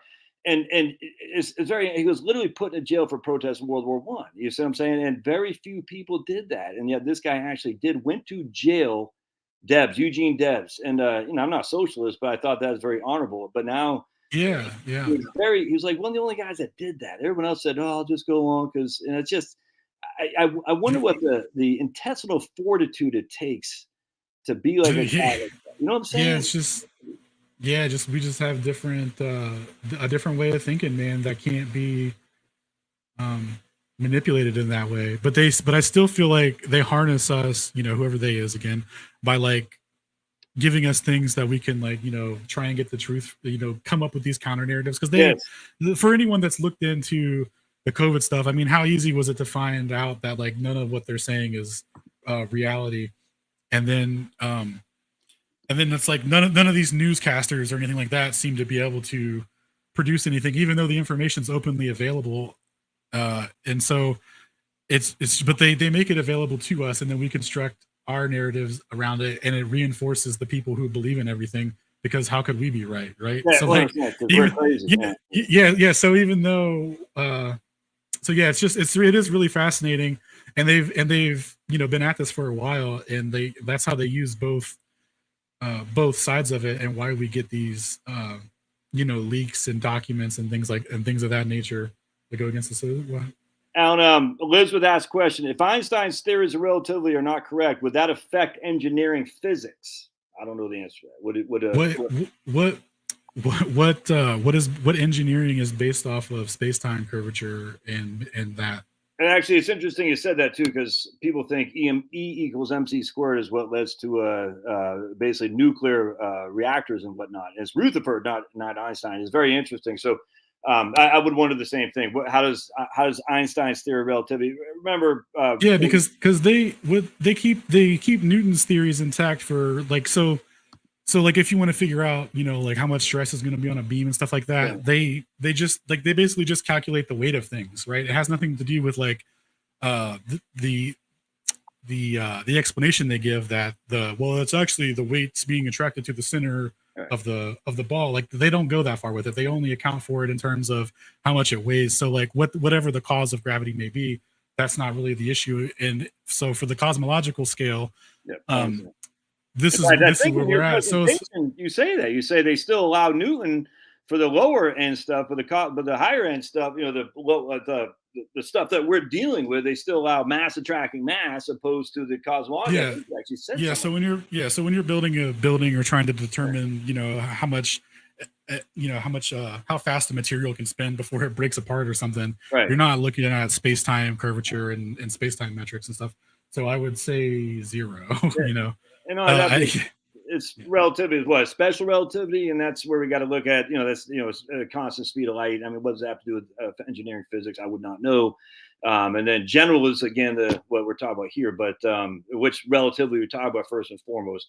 And we're probably not gonna have enough time to get into it, but even Alan in his presentation, which again I'll post in the links later on, talks about how the constant speed of light is not as sacrosanct as what we've been led to believe either, if that makes sense. And so special relativity, Elizabeth, and general relativity, kind of two different things here. So which we talk about, but I completely agree. What does Einstein have to do with building bridges and stuff? So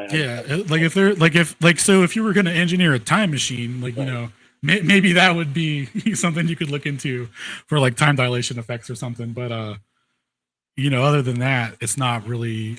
There's no correlation there. Let's keep banging forward, man, because this is good stuff. All right, so let's keep going on here. So one more word from Eddington, and this is in rebuttal to Whitsitt's great grandfather, peace be upon him, Dr. Silberstein. So Arthur Eddington, one word in reply to Dr. Silberstein. When the results that have been forecasted is obtained, we naturally ask, what part of the theory exactly does it confirm? In this case, it's Einstein's law of gravitation. It is not necessarily his theory that is confirmed. with the underlying assumption that ds, and that's part of what they're defining as the space-time metric in the equation. You would replace ds with whatever metric you're using. It's just kind of giving you the lingo of how they're talking.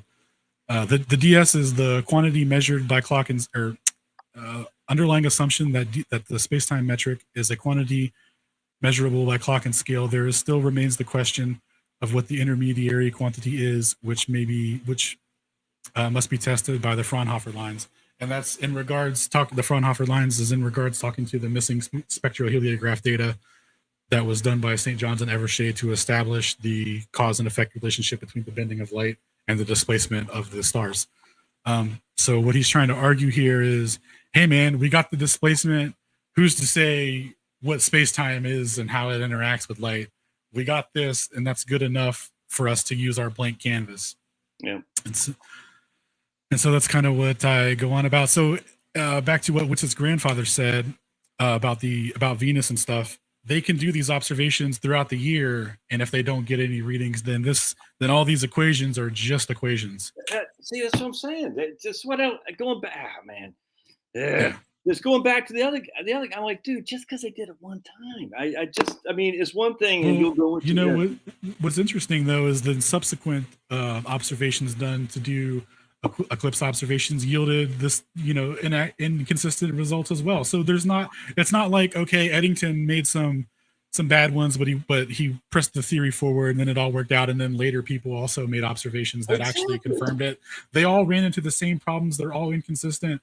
None of them verify or provide direct evidence of displacement. So it's just a complete house of cards, really, when you examine it.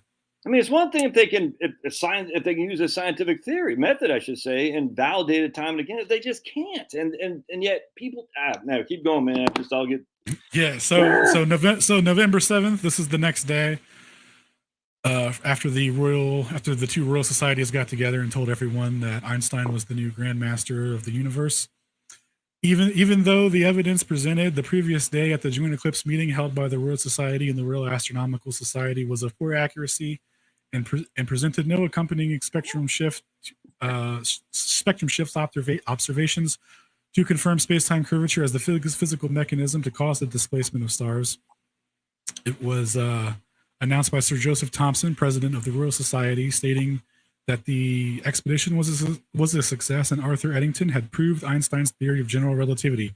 By the time Einstein woke up November 7, 1919, he was catapulted into stardom and overnight celebrity, the British and U.S. media spreading word of how his theories had been confirmed and the laws of gravitation now obey Einstein's space-time curvature. Man, your man James just said math proves. I can't remember that. I said, yeah, math proves I got $10 million, and James says, math proves I got $20 million.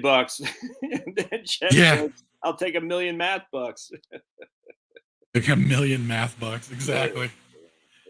Exactly. So these are some critiques of the observations made after the fact. Right. So this is after Eddington, guys, and this is. We've already talked about the critiques during the meeting of the Royal Astronomical Society, where they validated Eddington for the rest of the world to see. And then Einstein woke up next day, like winning the multi-million mega lottery. And so later on down the road, Alan does the research for us to say, hey, look,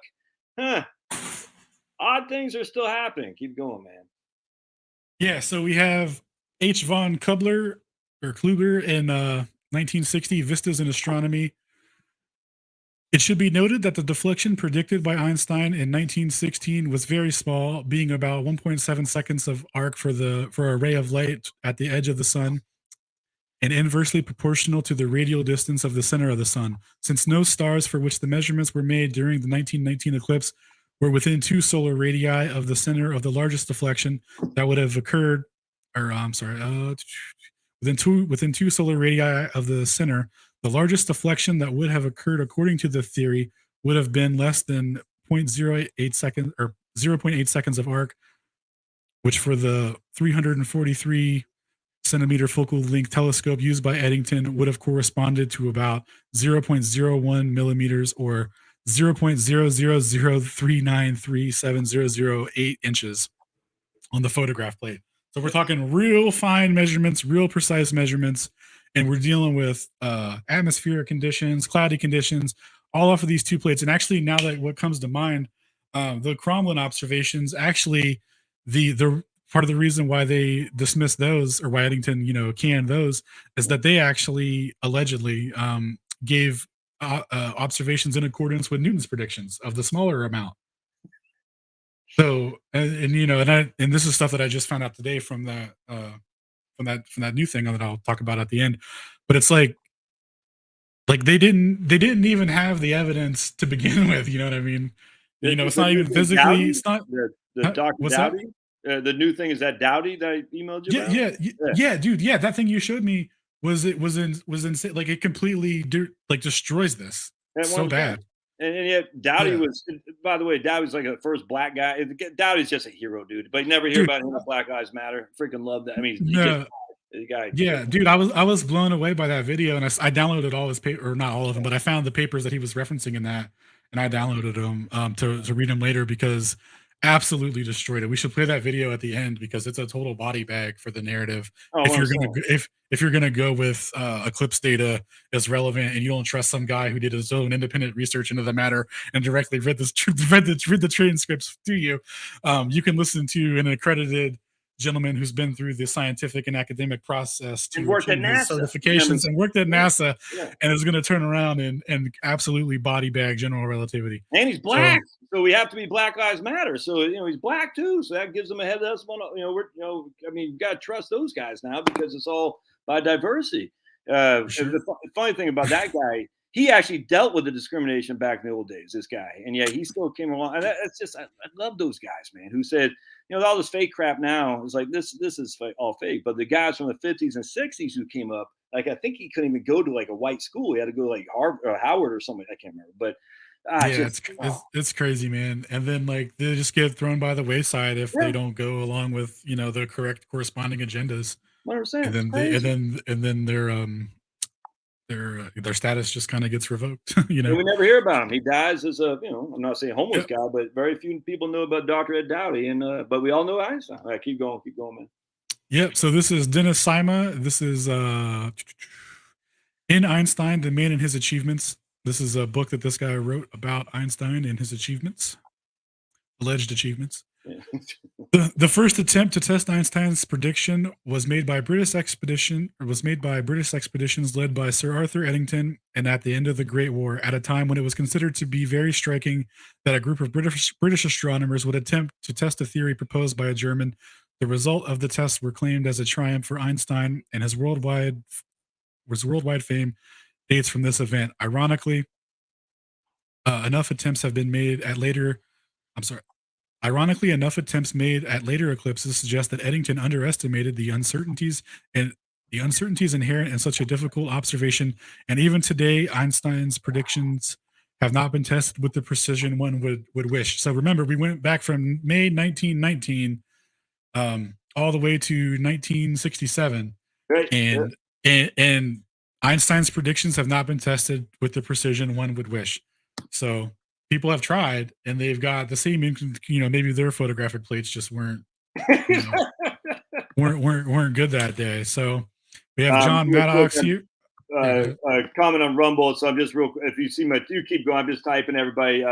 Jeremy on Rumble asked me who's the black guy's name. It's Dr. Ed Dowdy. And I'm just typing in here for any of y'all guys who want to research him. I wish that guy's name would live on. I doubt it will. But, dude, I'm bringing it to the forefront. In the next presentation, I'm mentioning that for sure, because it's an absolute. It's literally a game changer. Well, literally, it's just devastating, because the whole theory hinges on this. You think this guy said all this and didn't know what he was talking about, and he's a vagrant that just wandered into the Royal Astronomical Society meeting, and they were all he knew.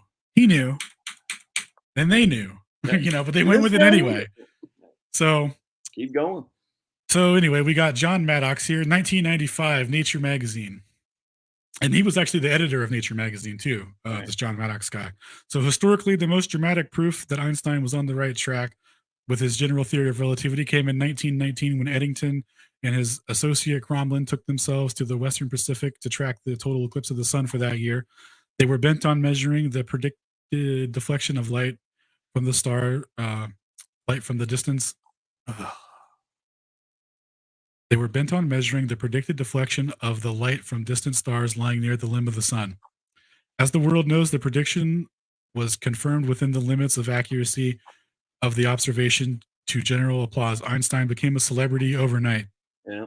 So this whole Einstein became a celebrity overnight. Like I didn't just make this up. Like this is how it happened, guys. Yeah, literally. Not debatable. Literally not Like, debatable. Like they went forward with this. They made press announcements. Like, did the press people review anything? No. Like they were given what they were told was the new proof and direction of how things were going to move forward, and they pushed it out. So we talk about Operation Mockingbird today and how they can inject stories, through fake sources or fake journalists, etc. And it's like cool, but like they also were already had a system like that where they could push out narratives and do these kind of just broad spectrum presentations to solidify, whatever they want the people to think. Yeah. Same thing happened with Darwin. Darwin's the exact same thing. And then Thomas Huxley, Darwin's what's his name? What's that guy's name who's accredited as the godfather of propaganda? Edward Bernays. Yes, yeah. Edward Bernays. Shout out to Crow 777, who has a really great dude. Crow's the best. He has the greatest Edward Bernays episodes. But yeah, so I found this out listening to Crow. Is so in the book from Edward Bernays, he talks about how he realized that using media and influence, he could get people to get people excited over like ballerina dancing and stuff, because that's not masculine and men don't give a shit about that. Right. But he goes into detail on how he used the media to influence people into thinking, and he got he sold out and popularized this event that nobody cared about, basically just using media influence. So like the knowing that these mechanisms existed within of how they could influence people through advertising and things. I mean, watch the show Mad Men. Like they know how to influence people through advertising, media, and things like that. So they just applied that to this, quote unquote scientific theory, and just and that's it. I mean, the rest is history. I was out in the garden yesterday. I was listening to the Crow's Jet Propulsion Labs JPL takedown from I was like episode 55 or something. Mm-hmm. Dude, those guys, Crow and Jason, man, I'm sitting there thinking, oh, dude, and those guys are nuts. I mean, nuts in a wonderful way. I'm like, yeah, I never would have thought JPL had that much insanity with L. Ron Hubbard, Jack Parsons, and this is new in my mind. And the Aleister Crowley stuff, and then he calls Jack Parsons. He's like, he gives him a high praise compliment and says that he's truly a child of the bowels. Like dude said he's an ass baby, bro, and like that's high praise from them, because they're so inverted that they want that they it's the Jack Parsons Laboratory JPL. But it's like, and then they get. I'm just sitting there thinking, how did I not know? I'm 52. I'm like, how did I not know any of this, man, until just a couple years ago? And that. Anyway, let's keep rolling, man, because we'll get off. Anyway, I'll just type him down. Crow 777 CROWW. If you want to get mind boggled. No, CRR, 2 R's. That's what I got. CRROW. Yeah, right. 777 radio, right? I think it's Crow 777. CRRO. Yeah, 2 R's. Yeah, because without the second R, it goes to like some phishing website that got stolen from them or something. But yeah. And this guy, he and his partners, they do not. They don't. They do the most in-depth and interesting research ever done, and they well articulate it. They're really great at what they do. And if you're not subscribed to them, check out the free hour. And then when you get hooked and addicted, just pay the $6 a month and get your fix. Because you'll never be scared of nuclear war again. You will never be scared of nuclear war again. No, dude, how great is it to know that that's not something we have to worry about, and that asteroids aren't going to destroy the Earth or anything or there's not going to be a cosmic wave, the gamma wave or whatever that just destroys everything, because it's not how that works at all. It's literally that's why the COVID stuff, Alan, was the most liberating thing in the world. For many people, myself, maybe you, but for a lot of people, I had the best year of my life during the so-called lockdowns. Yeah. And although many people had trials and tribulations with having to wear a mask and stuff, Yeah. luckily I never had to deal with anything like that. And like, dude, I was like so well prepared for it, or in my head anyway. Like I Yeah. was like printing off the new mandates, because in the mandates they would always have a section that was saying like you don't actually have to comply. Every mandate had a little clause in it, because they can't they need that plausible deniability. So I was like, I had everything highlighted. I was walking around with these papers in my pocket. Like I wouldn't leave without them, because if anyone tried to tried to do that, I was gonna give them some education on it. And the opportunity never arose, and I'm kind of glad that I didn't have to go through anything like that, because I've seen some horrific stuff where people had to dealing with battling that and Yeah, stuff. no, But there's a lot of but there's a lot of it was extremely freeing to go outside and just be around people who would be around, and but not be scared. and That's not be yeah, scared, right? Because it's like yeah, the amount of fear that people were fearing. Because like when you're standing at a farmer's market and yeah, everyone there is wearing a mask and or a balaclava, not kidding yeah. you, saw an elderly man wearing a full balaclava in the middle of summer heat to protect himself from the air. And it was just like a like when you're not afraid, it doesn't affect you in that way. Like Oh, there are it's none of those wonderful. stories, and it's like, what are you going to tell me that the air that I'm going to make you sick and kill you with the air? Right, with Like the air, like like good luck, dude. I'm sitting there thinking, I feel sad for people who felt that way, because I'm like, there's a different way here, but you have to open your mind a tad to say, come on in, new information, and there's a different way. And I just feel bad for people literally worried that the Russia Ukraine thing, we're all going to die in a freaking ball of fire, and I'm just like, No, like oh, worst case scenario, they'll just do a they'll, they'll, Dresden, they'll do something out of their old playbook, and we'll attack ourselves, right? and with a giant explosion, people This will die, and it sucks, will be but really bad. But there's not going to be an infinite contamination of the area. yeah, Like the world's not going to end. They're not going to no, shoot their nukes. We're not going to shoot our nukes. And there's even so it's not even on the table. It's all a giant role play. it And if you really haven't is. figured that out, just like go back and look at the history of when Trump was tweeting, Kim Jong Un about the nuclear stuff, just to keep that in the minds of people. Yeah, Because even though there wasn't an active threat, they have to remind everyone, like that they got these things that then they could shoot them anywhere, and yeah. it'll And some so fat North Korean guy, you know what I'm saying? He's gonna take yeah. out New York Yeah, City. and it's like my nuclear button's bigger or Right. whatever, and it works. And it's like, buddy, like if you would trust a guy that wears an orange spray tan with the authority to end the entire world, I mean, Or even worse, you think that guy would be put in charge if nukes were real? Like, you know what I or, mean? but my thing is even worse. I think this little short guy, fat guy who likes Swedish girls out there is literally gonna. I mean, I'm just.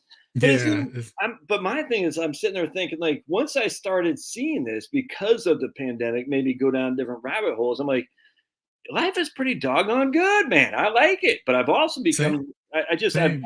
You know. Dude, I become. I started a garden in 2019 or 2020 when they were kicking that off during the summer. Yeah. Started my like I followed a lot of advice from Owen Benjamin Yeah. Absolutely. and life worked out great for me. Like I didn't, because my family obviously wasn't on board at first, Yeah. and like I was already kind of hip to all this kind of stuff and the deceptions and how all that works. So like catching up on terrain theory and germ theory and all that kind of stuff was kind of a breeze. And I was like, look, guys, here's the deal. Here's the deal. Here's where they're gonna go with this. None of like don't believe any of this, blah blah blah. And initially, they were like, you're crazy, how Yeah. could blah blah blah. Right. And then over time, it was just the narrative just broke down, and every day they would be like, this is the new normal, just reinforcing that whole narrative. And over time they all saw, and I just played it cool. Like I didn't keep forcing it and like freaking out, because that's what a lot of people do. And it's like, but on the same respect, not to like knock anyone that takes that approach or whatever. Right. It's an emotional response Exactly. to the craziness that's going on, and if you're coming from a place Yeah. of good heartedness, because you want to alleviate that fear, Right. the same way it was alleviated for you. And then like when they don't get it, you're like, but like then you start getting mad, and it just becomes this thing where you can't change anyone. Like, have you ever yelled at someone and they went, oh, you know what, that's actually a really good point, I now Yeah. changed Right. my Right. entire world? Never happens once, doesn't happen, it's never happened for me. I don't know why. I like early on in getting into this kind of stuff, I had this idea that if you could just present these things to people, they would go, "Oh man, I totally need to look into this for myself at the very least." Nope, nope. Very, very, very rarely happens. As my friend Shane from ADL says, uh, you're just planting seeds that you'll never see sprout. Right, So 100%, man. Absolutely. so that's 100% true. So if you're in this to like change someone's mind or like on the spot, never gonna happen. Well, And that's if it what's did funny. happen, you should be weary because that means that person's probably He's you can he's just tell them anything. he's a grabbler. That guy's a grabbler. You know what I'm saying? That's what Yeah, Owen Benjamin did for me. Is he planted to see like about Muslims? I always the dude, Muslims. same, We got to get over same, there. dude. For, get over, yeah. Exactly. I was on that same grind, and even though after I had came to the understanding that 9/11 wasn't what they told us, for Yeah. some reason I still carried this Yes. this Yes. animosity towards Muslims, and Yep. then Owen Benjamin totally broke that for me, and I was like, "Oh, these people aren't like that at all." And then so I took it upon myself to kind of Yep. interact with some of them, and I was like, "Oh, like you guys aren't the bad man. Like there's not a bunch of you guys aren't waiting in a cave, to with AK-47s waiting to take my freedom. Like that's crazy." It's And crazy because and I had that actually, same thing, yeah, sorry. man. Yeah. Yeah, go ahead. If you don't mind, I'd like to promote this guy actually, since we're on the subject Yeah. of Muslims. This guy I found, he does amazing work in terms of going over the political power nexus that goes on, because we all know that there's like a shadow operation going on behind the scenes, and the Yeah. narratives that we see on the news are just political theatrics that are played out for us. But these people do represent certain power groups that are in control of one aspect of finance or one aspect of a business that has a monopoly on a certain aspect of this or that. And these people are all bidding for control behind the scenes and using the political puppets and theater that they have to obscure their actual control, and they make it they just play out stuff for us to get upset about, like these, like are we going to fight China? And China Right. makes all our stuff, guys. Like we're not gonna fight them. uh So stupid. Stuff like that. But let me promote this Yeah, guy real man. quick, Absolutely. 'cause his stuff is amazing. You got to bring him uh up on a screen share, or do I got to do something? yeah, Okay. no, I'm gonna bring him up here in a second. Bokery Precision. We're gonna go. We're gonna go fight China. Oh, come on. Yeah, Bokery Precision. This dude right here, go check out his YouTube channel. He is of the Muslim What's I belief, can't read that. Can you make it or, bigger? or Islam. Yeah, sure can. Yeah, Bokery Precision videos. Bookery. How So you that, spell oh, Bookery? I'm sorry. It's just Boke Precision now. I'll type it in stream chat so you can get it. Book precision. BOK. A BOQ. Yeah, BOQ and then space precision. Gotcha. Cool. And I linked his video, or I linked his info in the StreamYard thing. But yeah, he just did an interview the other day going over, and he touched on 9/11 and stuff at some point in here. And it's an hour-long interview. Great stuff, man. There you And go. Yeah, right on, he man. breaks down the 9/11 narrative, and they tricked us so hard. It's so crazy. I see a How video he's got on here. It says how astrophysicists. I see it right out of the gate. How astrophysicists. And I just lost it, but it said I don't know what it did. But it said how crusaders were tricked into fighting the wrong enemy. How's the and, yeah, oh dude, his history, his history and quote unquote, what you would call conspiratorial research are on point, man. Like he has really fascinating insights into historical narratives, mainstream historical narratives, stuff like that. A really vast knowledge of it, and he actually goes to school for history or whatever. So he's actually has like the mainstream credentialed seal of approval yeah, right on, man.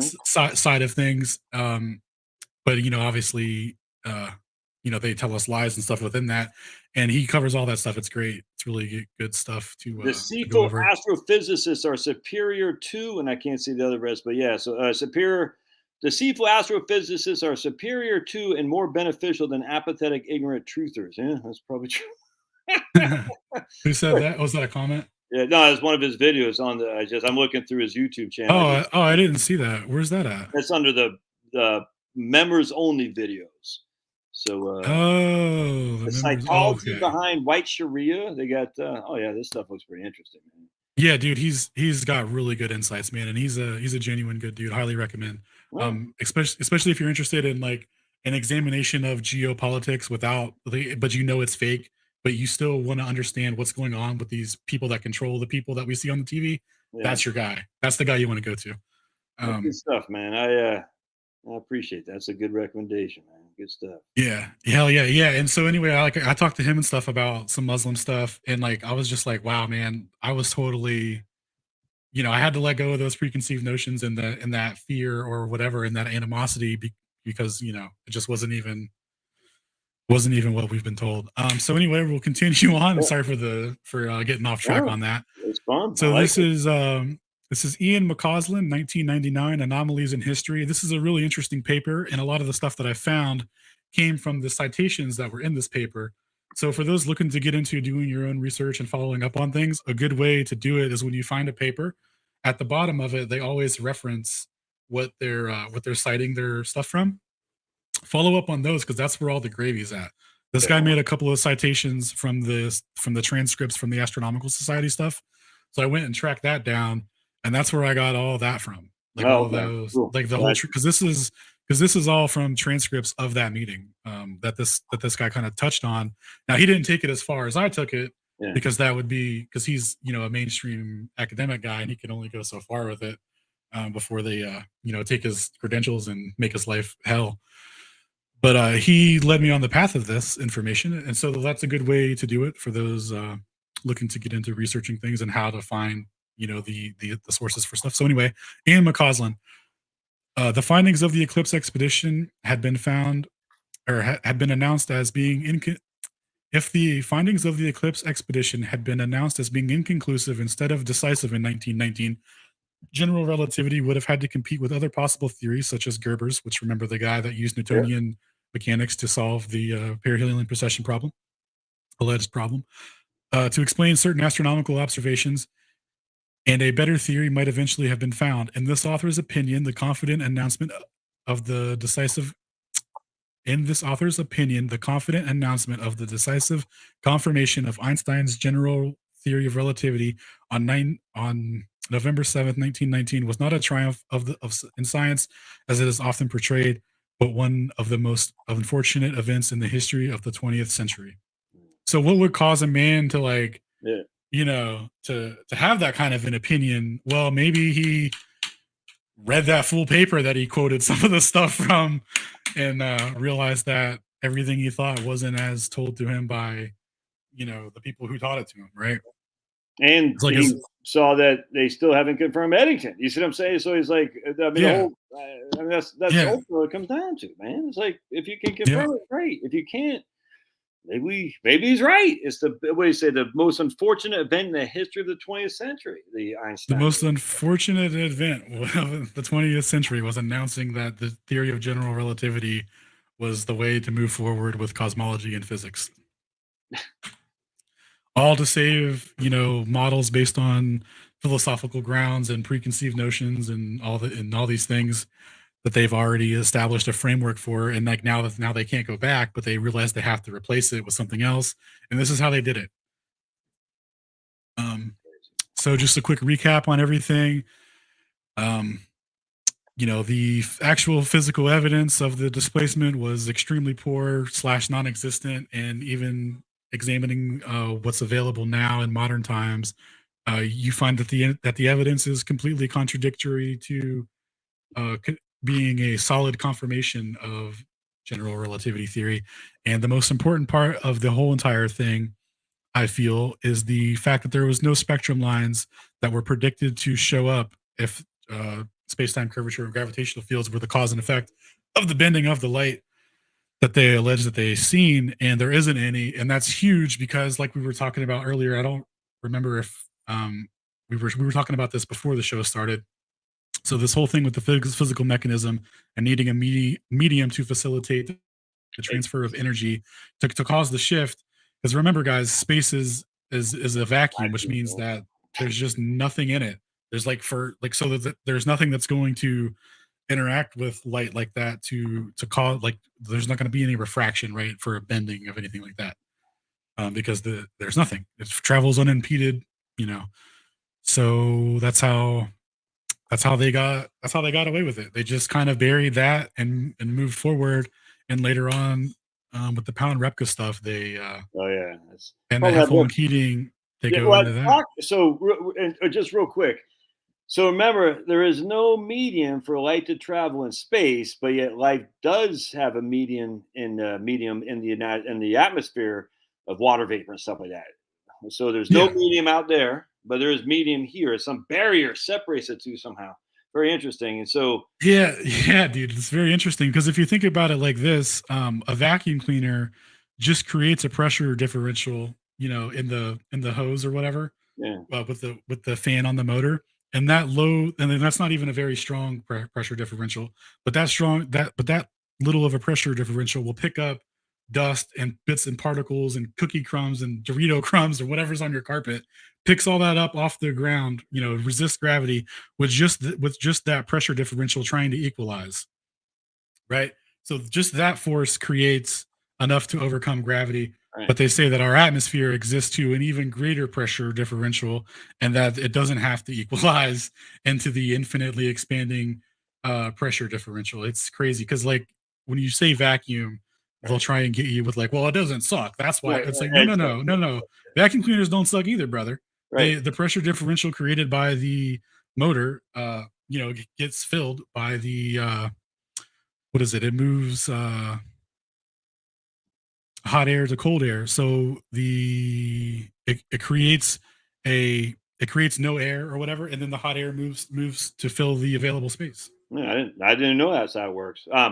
But it's interesting too, is because we know, Mickelson, and this I don't know if I got this from, I can't remember where I got this from, but the Mickelson Morley, the Dayton Miller, the cover up, and so they still thought there was an ether out there. And so the interesting thing is, if there's no ether, a medium outside of the atmosphere of the I keep saying the United States, the world, the Earth, then you see what I'm saying? But yet we haven't Right. disproved there. It's just there's so much more. It's so Yeah. fun to Well, research it. Yeah. yeah, yeah. So to touch on the Dayton Miller and the Elias stuff real quick. So for the Mickelson Morley, they say that they got a, what do they call it? A nil result, right? Yeah. So you No so you result. think No. Yeah. Right. Yeah. so you think, oh, they didn't detect any motion, and they, in the mainstream narrative of it, is that they were trying to detect the motion of the Earth through the ether, or motion of the Earth or whatever, as it follows the sun, Right. uh, and something to do with the ether or whatever. But the actual thing from their paper, they're just trying to measure the movement of the sun, and to overcome the null result, so called, that they got, they make it seem like they didn't detect any Right. motion, Right. but they had an apparatus well enough or sensitive enough to detect, like 16 miles an hour of motion, right? And they say the Earth's moving at like 33,000 kilometers a second. So they were looking for a fringe shift in correlation with the 33 um, kilometers a second motion. And what they found was that there was an 8.5 kilometer per second Right. reading, which translates to about 17,500 miles an hour or 18,500. I forget what it is, but it's literally the exact same speed as the so called ISS. So if there was, hypothetically a magnetic field or, ether that was rotating above us, and you could attach something to like that gravitational line, you could have it riding around at that speed, and it would, like, that's just one possible explanation. I just found it interesting because that speed it actually correlates to what they call the ISS. Now, I don't think anyone's on the ISS, obviously, but there could actually be something riding a magnetic field, in that regards, because it kind of correlates with that, Sure. with what they detected in the Michelson-Morley experiment. Now, to get into some rebuttals of the Michelson-Morley experiment, people will say, "Oh, well, that just was temperature air, or there was Yeah. some, it was just air in the system, blah blah blah." And it's like, well, funny you mentioned that, because a man named Dayton Miller thought the Yeah. same thing, and he was like, Right. "You know what? Yeah. I'll do like 400,000 experiments, and go over a meticulous detail for like 3 years." Of different times or every day basically for throughout the year. And what he found is that there was an increase in speed, during the equinox and the what's the other one? Yeah. The equinox in the summer and the one in the winter or whatever. So when the sun's moving away towards the southern hemisphere or whatever, the hemisphere, the hemiplane, Yeah. whatever, when it's actually picking up speed to maintain that 15 degrees per hour, but the field's moving faster. So if if the sun's like moving through the field, or that's the cause and effect relationship or something like that, it would the field itself increases, right? So corresponding to the motion of the sun, which is crazy.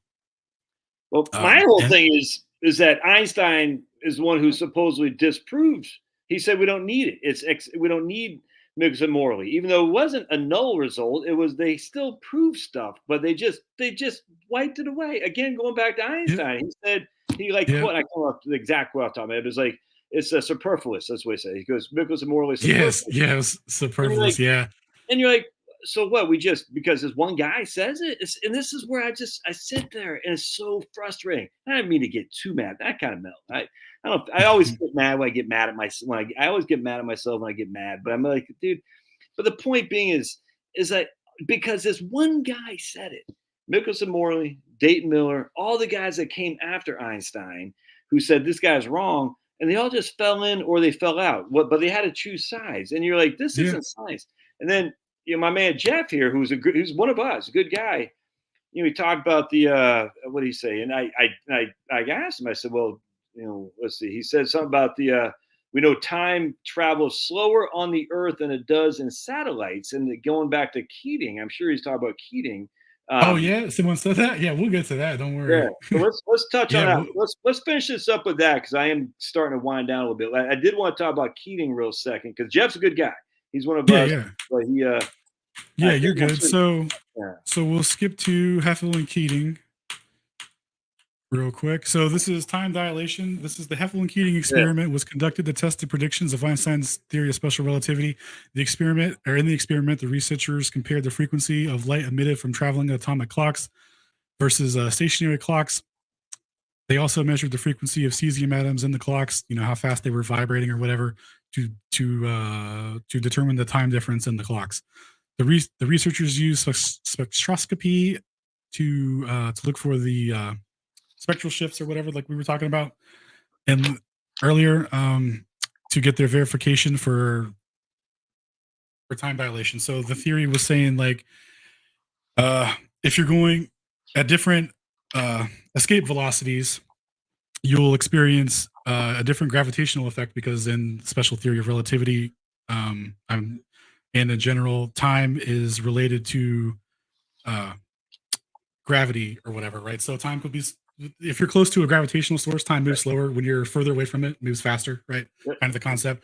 So what they were doing was they had these stationary clocks on the surface of the Earth, and these were supposed to, fall out of sync at a certain rate. Now, keep in mind, all these clocks that they're using and referencing all fall out of sync at various times. It's not something that's exclusive to time dilation here, which we'll get into. So the original results that they published after, it's been a while since I've been over these, but so the original results that they came up with weren't exactly in alignment with the predictions made by Einstein. And this, I think the yellow was their natural drifts or whatever, or not natural, but the drifts that happened or whatever. So they all came out of sync at a proportion that's not really meaningful to extract any information out of. Right. So after some mathematical finessing and a republishing of the data, they finessed the results back into to be in more line with the relativistic predictions. So this is what is predicted by the theory in nanoseconds, plus or minus, or 40 nanoseconds if on the plane trip where the plane's traveling eastward, and on the westward trip, the clock would gain 275 nanoseconds, plus or minus 20 seconds, or nanoseconds. Right. So the first observations were off. They didn't match or whatever, but then after mathematically finessing, and what that means is basically they accounted for, altitude changes, turbulence, moving them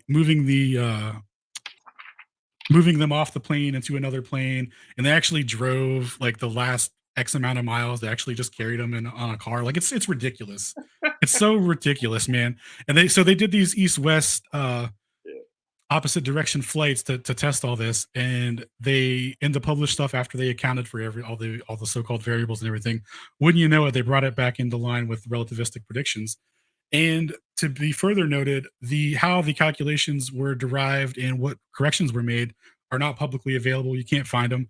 But this guy that this paper is taken from this guy reverse engineered or like came up with his own thing on how you could do it. And his whole paper is on his mathematic equations that brought it back into alignment himself. So he's just kind of theorizing that these are the kind of things that they accounted for to get these predictions back in line, because when he did it, that's how he reverse engineered it.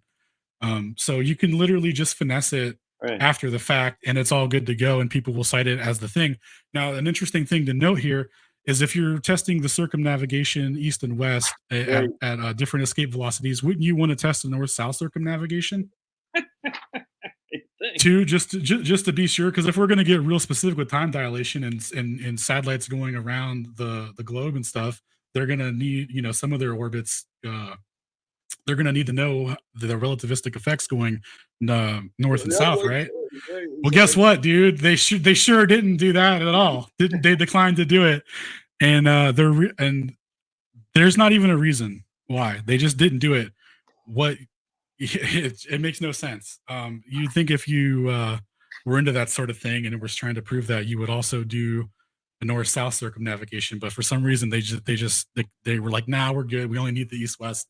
So that's pretty interesting in that regard. Again, they don't do it repeatedly. That's this is what I don't know if I'm reading right here. Is the guy who invented the atomic clock, Louis Essen, in 1988, he wrote that he rejected relativity because Einstein's theory of relativity is invalidated by his internal errors.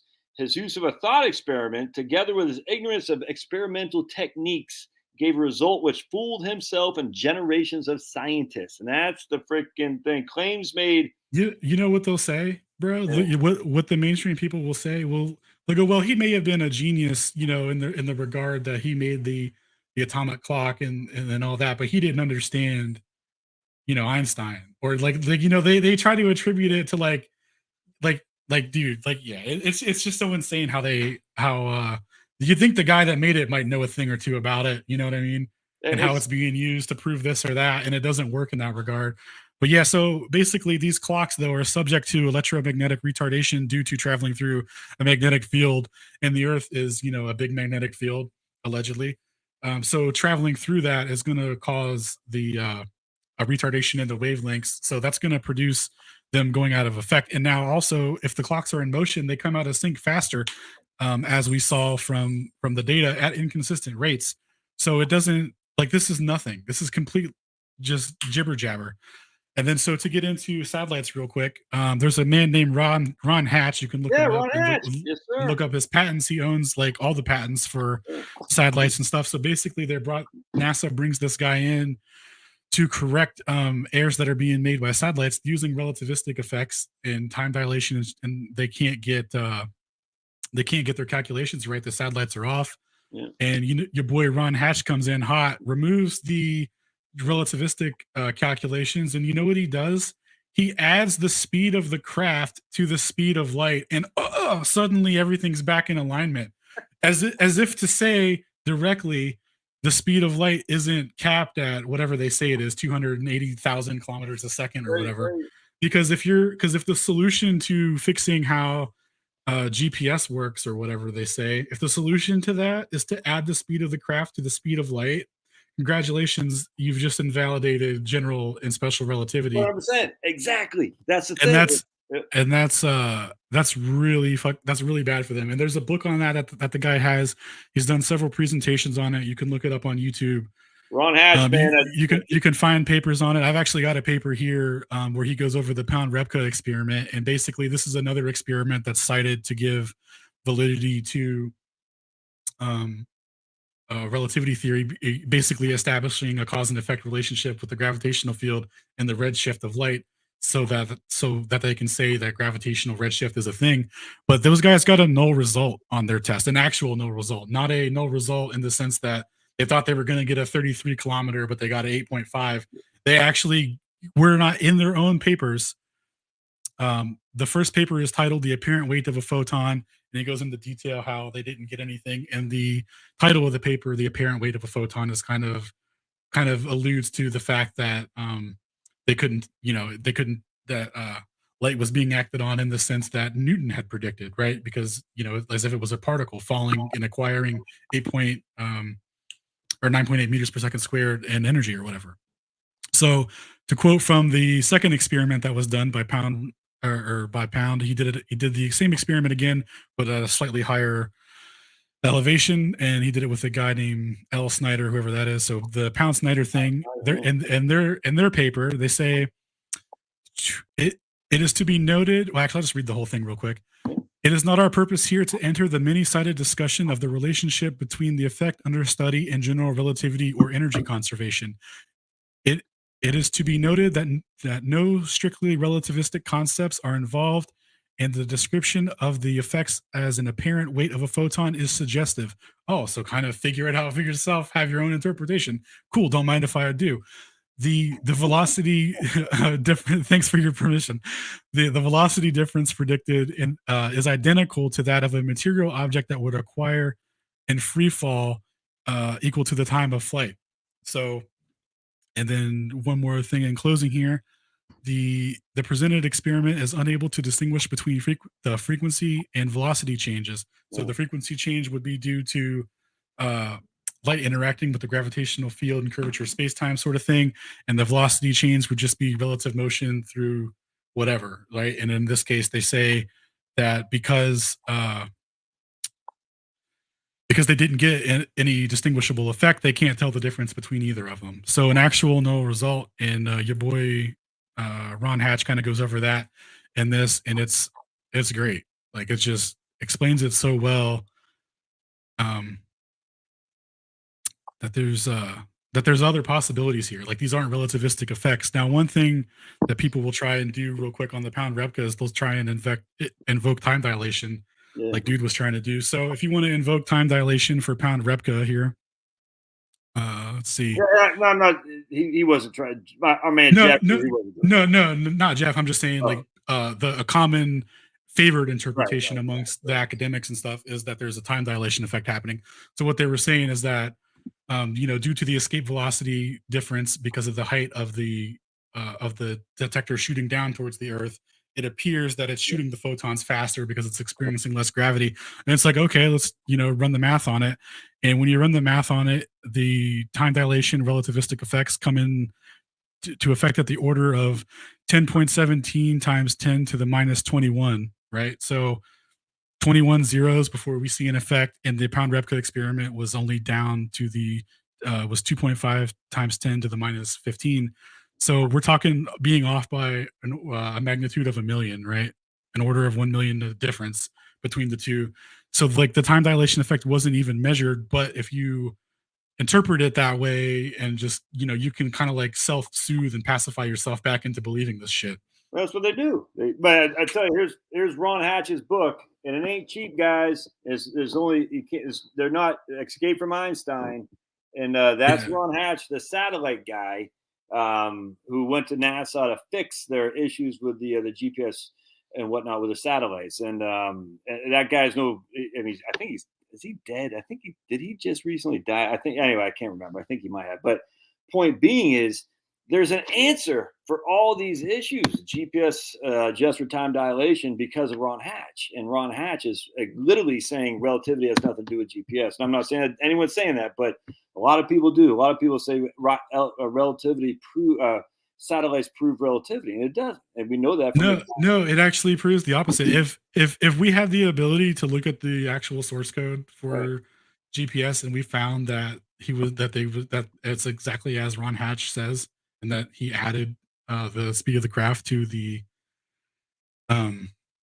speed of light, then that's GG, right? So anyway, just real quick to touch on electromagnetic retardation and a cause and effect relationship for redshift.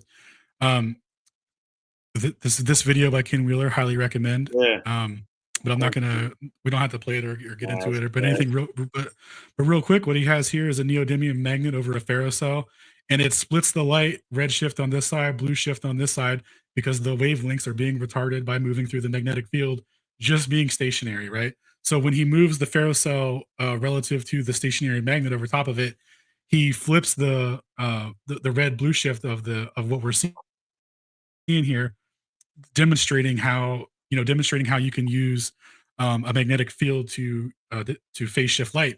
Now, what you'll never see in a demonstration of is somebody using space-time to demonstrate a phase shift of light. No one will ever use the expansion of the universe to demonstrate phase shift in light, because that's how they get into the cosmological. So cosmological redshift, right, was discovered by Hubble, is what they say is due to the expansion of the universe itself. Right. Well, just show me you putting the expansion of nothing, of an empty nothingness, causing a redshift in electromagnetic energy, and we can go from there. But so they've assumed it's empty and then just said, well, the emptiness is stretching, is expanding, so that's causing it. It's like, okay, show me a demonstration. There's none, guys. These are the things that these experiments, this Pound Repka, Heffelkeating, right. These are the things, these null result experiments, these non relevant experiments are that didn't prove anything, are what's used to reify the position that general relativity is real. Well, it does and that this equation at the beginning of the presentation, the Schwarzschild stuff, and all these ways and these metrics all have physical meaning to them, right? As if you were going to describe tension and stress inside of an I-beam, right? Like these have no physical meaning. And that's a huge problem because they attribute the proof that they use for them requires a physical mechanism for energy transfer. Otherwise, they got nothing, just nothing hands down on the face of it. So if you gotta say one, if someone says, "Oh, I believe in relativity," Einstein, relativity, we'll just say relativity, general and or special, because no one knows the difference. If Alan, so let's wrap this up. Let's say someone says, "Alan, I think you're wrong because Einstein proved this, and that's why I believe in relativity." What would you say your number one proof? If you had to say you got a gun to your head, your number one proof that Einstein's relativity is false, what would you go with? Explain to me the physical mechanism that is the energy exchange necessary to produce redshift in light. If you can show that, you can establish a cause and effect relationship with the deflection of light. And if you don't have that, then there's really no reason to believe in it, because you're just believing in equations that have no physical meaning to the physical phenomenon that they're trying to describe. Because in the in their model and how they have to calculate everything has to have a weight, and they're beam counting it, right? So it all has to be as if it's relative, or as if it's describing something physical, right? In the same way that you would have to do it in engineering. So like that person asked earlier, in engineering, how would this affect anything? So in real engineering, you use numbers that represent actual values, like the strength of the material you're using, the weight that's going to be imposed on it, that sort of thing. If you were to do that with Einstein stuff, it wouldn't mean anything, because it's just all hypothetical. And what if Mercury weighed nothing and the sun was stationary? And let's say Mercury's, like the weight of a photon traveling on a geodesic path and space-time's curving around it. It's like that's what they're invoking, and then saying it's real, based on observations from the sky that nobody can confirm at measurement tolerances that are too small to have been done from a terrestrial perspective, using the equipment they had when they say that they did it. Yeah, I'd actually say let's go back to the beginning of how Einstein became famous. The Eddington experiment, and say validate the Eddington. Yeah. Just validate anything that was required before people would even consider superseding Newtonian mechanics. They can't, and so it's like, well, if you can't validate it, but they say, yeah, it's been done a million times on Sunday. I said, show me, and they'll show you the Keating, they'll show you, all this stuff. You're like, there's an answer to all this, but they won't even show you that because they don't know what they're talking about. You see, that's the freaking. My man here says, and I agree with this. What I'm saying. Trying to understand God's universe is pure folly, but it's fun. See, that's the thing, is trying to understand. We're never going to understand the creator, but trying to understand the universe is I agree with what I'm saying. I mean, we're human beings, for everyone's sake, but that's the thing, is fun, because once you're like, wait a second, if they've been lying about this, what have they been lying about? And I find it exciting. I was walking the other day, Alan. I just took a walk. I see the sunset, the clouds, providing a cover, the shadowing of the sun, all that. And just, I'm sitting there thinking, man, I can't explain that necessarily, but there's something going on behind the scenes there of the thing of beauty that just is awe-inspiring. You know what I'm saying? Exactly, dude. It added a new level of appreciation and just like childlike sense of wonder towards Yes. the natural phenomenon. Because when you think the sun's 93 million miles away Yes. and it's a ball that's going to eventually burn out, and through that, everything that we know in existence is going to come to an end eventually, because it's all going to tend to, zero or whatever through entropy. They just you don't care. You're like, you don't care about the gift of the sun rising every day, like, I don't know, clockwork, So You're so scared. You're living in fear. yeah, And and you just, yeah, it's like, and then, like, imagine looking up now that you understand like corpuscular rays and stuff like that. Imagine looking up now at the sun and through clouds and seeing corpuscular rays and going, oh, you know what that means? The sun's infinitely far away and the light rays are coming in parallel and yeah. they're just diffracting around the cloud. Like, dude, like, why would anyone ever think that? Like, it's like your natural inclination would be that it would be local just based on Yeah. on that phenomenon alone. But that, they tell us the whole Eratosthenes thing, and but to validate their position, one would have to see that natural phenomenon and go, oh, you know what? It's probably super far and doesn't move, and and it's just wild, man.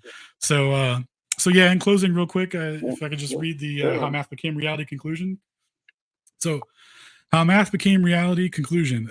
That's, going over the presentation. That's the historical and classical experimental evidence put forward as proof of relativity theory. In my opinion, there was a concerted effort to push relativity theory into mainstream acceptance. Someone or some group of people out there realized that they could use the space-time curvature framework of interpretation to hijack the sky clock and natural electromagnetic phenomenon by producing a way to explain them using a space-time metaphor backed up by math, which is represented with physically meaningless equations, unlike what you would have to do if you were, building something and doing engineering. The term space-time or space-time curvature is fictitious doublespeak. It has never been experimentally demonstrated that relativity theory is anything more than a mathematical framework. Space-time has no space-time has no physical attributes. It cannot distort or alter the path of a mass or of an object with mass or massless, light or something like that, or objects as they travel in a geodesic along a non-existent curvature. Some people believe that relativity theory has been proven correct because of its predictions that have been confirmed many times. There are other ideas like the Lorentz ether theory that also made similar predictions. The problem with the theory of relativity is that it uses math to make successful predictions, but the way it explains time and space doesn't make any sense and even contradicts what we know to be true. The root cause comes from the shift from Lorentz's idea of absolute time and variable speed of light to Einstein's idea of relative time and the constant speed of light. The Sagnac effect shows that the speed of light can be different based on where you're looking at it from, and this can even make it seem like time is moving differently. The real the real gray The real gravy between the two systems is that Lorentz's system implies the stars, planets, so-called planets, galaxies, and other celestial objects are closer to us and in a denser medium, while relativity, an ether medium, high density, no viscosity. Um, while relativity theory is essentially the inverse of a closer and denser medium ether theory, which allows for a wide range of which allows for a wider range of interpretations when it comes to distances and size and the nature of the medium of the so-called vacuum of space. The reason mainstream science can tell us that a photon has been traveling for 13.7 billion years to reach our eyes, and that it has traveled 86 quintillion 600 quadrillion. I can't even remember what this number was. 800 I'm sorry, 80 quintillion miles or whatever it was, sextillion, I forget, miles, and keep a straight face is because of that inversion of the constant speed of light and relative time. Experimentation should dictate the advancement and verification of theories rather than theories dictating the outcome of the experiment, so that data can be selectively used to reify the theory. And if you go over this presentation of the mainstream classical things or classical concepts and theories that Einstein had to overcome for his theory to supersede Newton, you'll find that all of their experiments, either gave a null result or they just made it up. Or So adjusted as they needed. You know, or they adjusted as needed, as in the Heffel and Keating. Because like imagine you're trying to make a satellite, right? And you're like, all right, how do we do this, boys? Are we gonna base it off of this inconclusive experiment that has doctored results to fit the prediction? Or you know what I mean? Or are we gonna call in Ron Hatch right. to add to the speed of light? Because if we do it, it would be disastrous. But if Ron does it, we can Or are we get going to away from use that. pretend that Einsteinian was for nuclear reactors when we actually know it was Rutherford, but we're still Rutherford. We're still going to pretend it's Einstein because that's what everyone pretends. We're going to pretend it's That's mine. Einstein for GPS. We're going to pretend it's Einstein for nuclear. It's anyway, it's all good, man. All right, so again, I'll put the space audits is Alan's YouTube channel, my friends. Alan, you're crushing, man. Just keep doing what you're doing. By the way, I was gonna say it's lonely out here, but there's lots of good people, my friends, that are out there investigating, doing the grunt work that the mainstream will never do, because the mainstream doesn't have the brain power. Is all there is to it. Yeah, well, you can't. Their paychecks depend on them not telling the truth. So. Well, that's what I was getting ready to say. The interesting thing about being self-employed is that when you're self-employed, it gives you the room to wiggle around a little bit more than you could if you're working a crappy little job where you got to commute an hour each way and all that. And Alan, one of the things I found is now I'm self-employed. Being self-employed is probably the most liberating thing ever in terms of learning about God's world. You know what I'm saying? Because you have the time, you have the ability to just dive in a little bit deeper than you could while you're working in a corporate 9 to 5. Dude, that doesn't mean people in 9 to 5 can't, but it just means it's tougher. No, their incentive to do it and ability to have the time to do it is just so minimized. Yep. And when they meet resistance, most people are just going to conform back to what there's like. Imagine you're at the water cooler at work and you just watch this presentation and you go into work on Monday and you're like, hey man, did you ever think about the physical mechanism needed to facilitate an energy transfer to produce redshift? And they would just be like, what are you like? Are you retarded? Like, what are you talking about? Like, yeah, I don't think Einstein's real. Like they would Let's say, let's talk about the sports scores. They'll say, let's talk about dude. That too. They would just whip you like right back in line. And like Jaron said, after work and everything's all said and done, you come home, you got maybe 30 minutes to watch the news. Yep. So you're gonna get it there.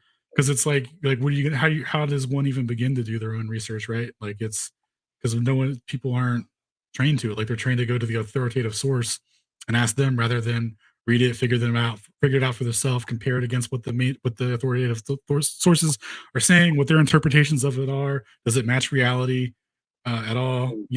And deducing these things for themselves. Because when you surrender that, your ability to think, somebody will think for you.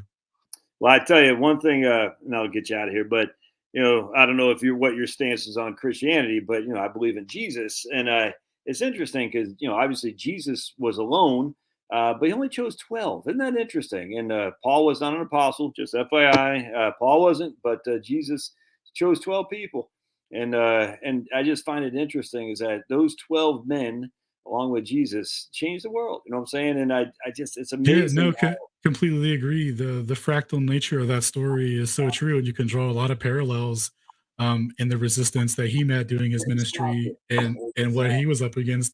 And it's like this fight has been going on for a long time. Like people have been trying to have a dominance over what's going on in the sky forever. Yeah. Like if you look back, I mean, how they used to do astronomical predictions and stuff. If your predictions were off, they would kill you. Because they didn't want to be deceived by somebody, in that way or whatever, and like false predictions and all that. But now you can be off by whatever, and nobody cares. And because if you believe in the mainstream story of it, it'll all just work itself out, or and somebody else will figure it out for you. If you were a false prophet, I'm going through the book of Jeremiah right now, and he talks about the false prophets, and they got smoked because they gave predictions that didn't pan out. They said, "Well, yeah, dude, if you gave predictions that didn't pan out, you would get smoked, man." Right, like there's no two ways. So if you're looking at the sky and you're like, and you got all these math equations and theories and stuff and explanations for things that you can't explain, then you're are you doing the right thing? Like, I don't know. Well, it's a lonely world, man. But I tell you, man, that's why getting together with people like you, like-minded people have the chops to present a topic like this that is a way that is very intriguing to me, and I learned a lot here tonight, and on top of your other stuff too. So it's just, yeah, I tell you, man, I just wish more people would just have the ability to say, that's weird to me, but I want to check this out. You know what I'm saying? Because just because it's weird to you doesn't mean it's wrong, man. And not you, Alan, but just I'm just talking generally. And I just right. Just stop being so. If I had one thing I wish people would do, stop being so allegiant to the mask. Because, like you said about Bernas, whatever that guy's name is, like, man, this is actually real quick, and I'll let you go. But I did a video a couple years ago where there's white people are vanishing from commercials, and I said that's a good thing.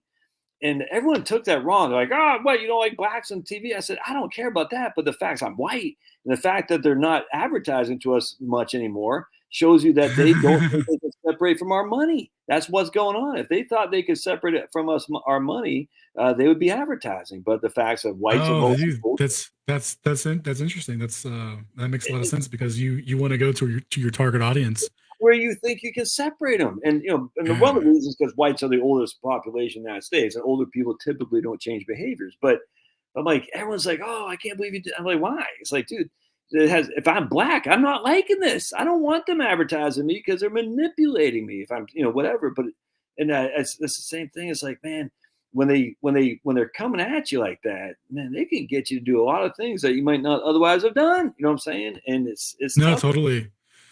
Totally, man. And they play it from both sides too, because then they'll be marketing to another demographic, and while at the same time kind of overdoing it in a way that it makes regular people upset about it because they're seeing and they feel that they're being discriminated against, and it just creates the necessary conditions for no one to ever look at Einstein's theory of relativity and realize it's bullshit or anything like that.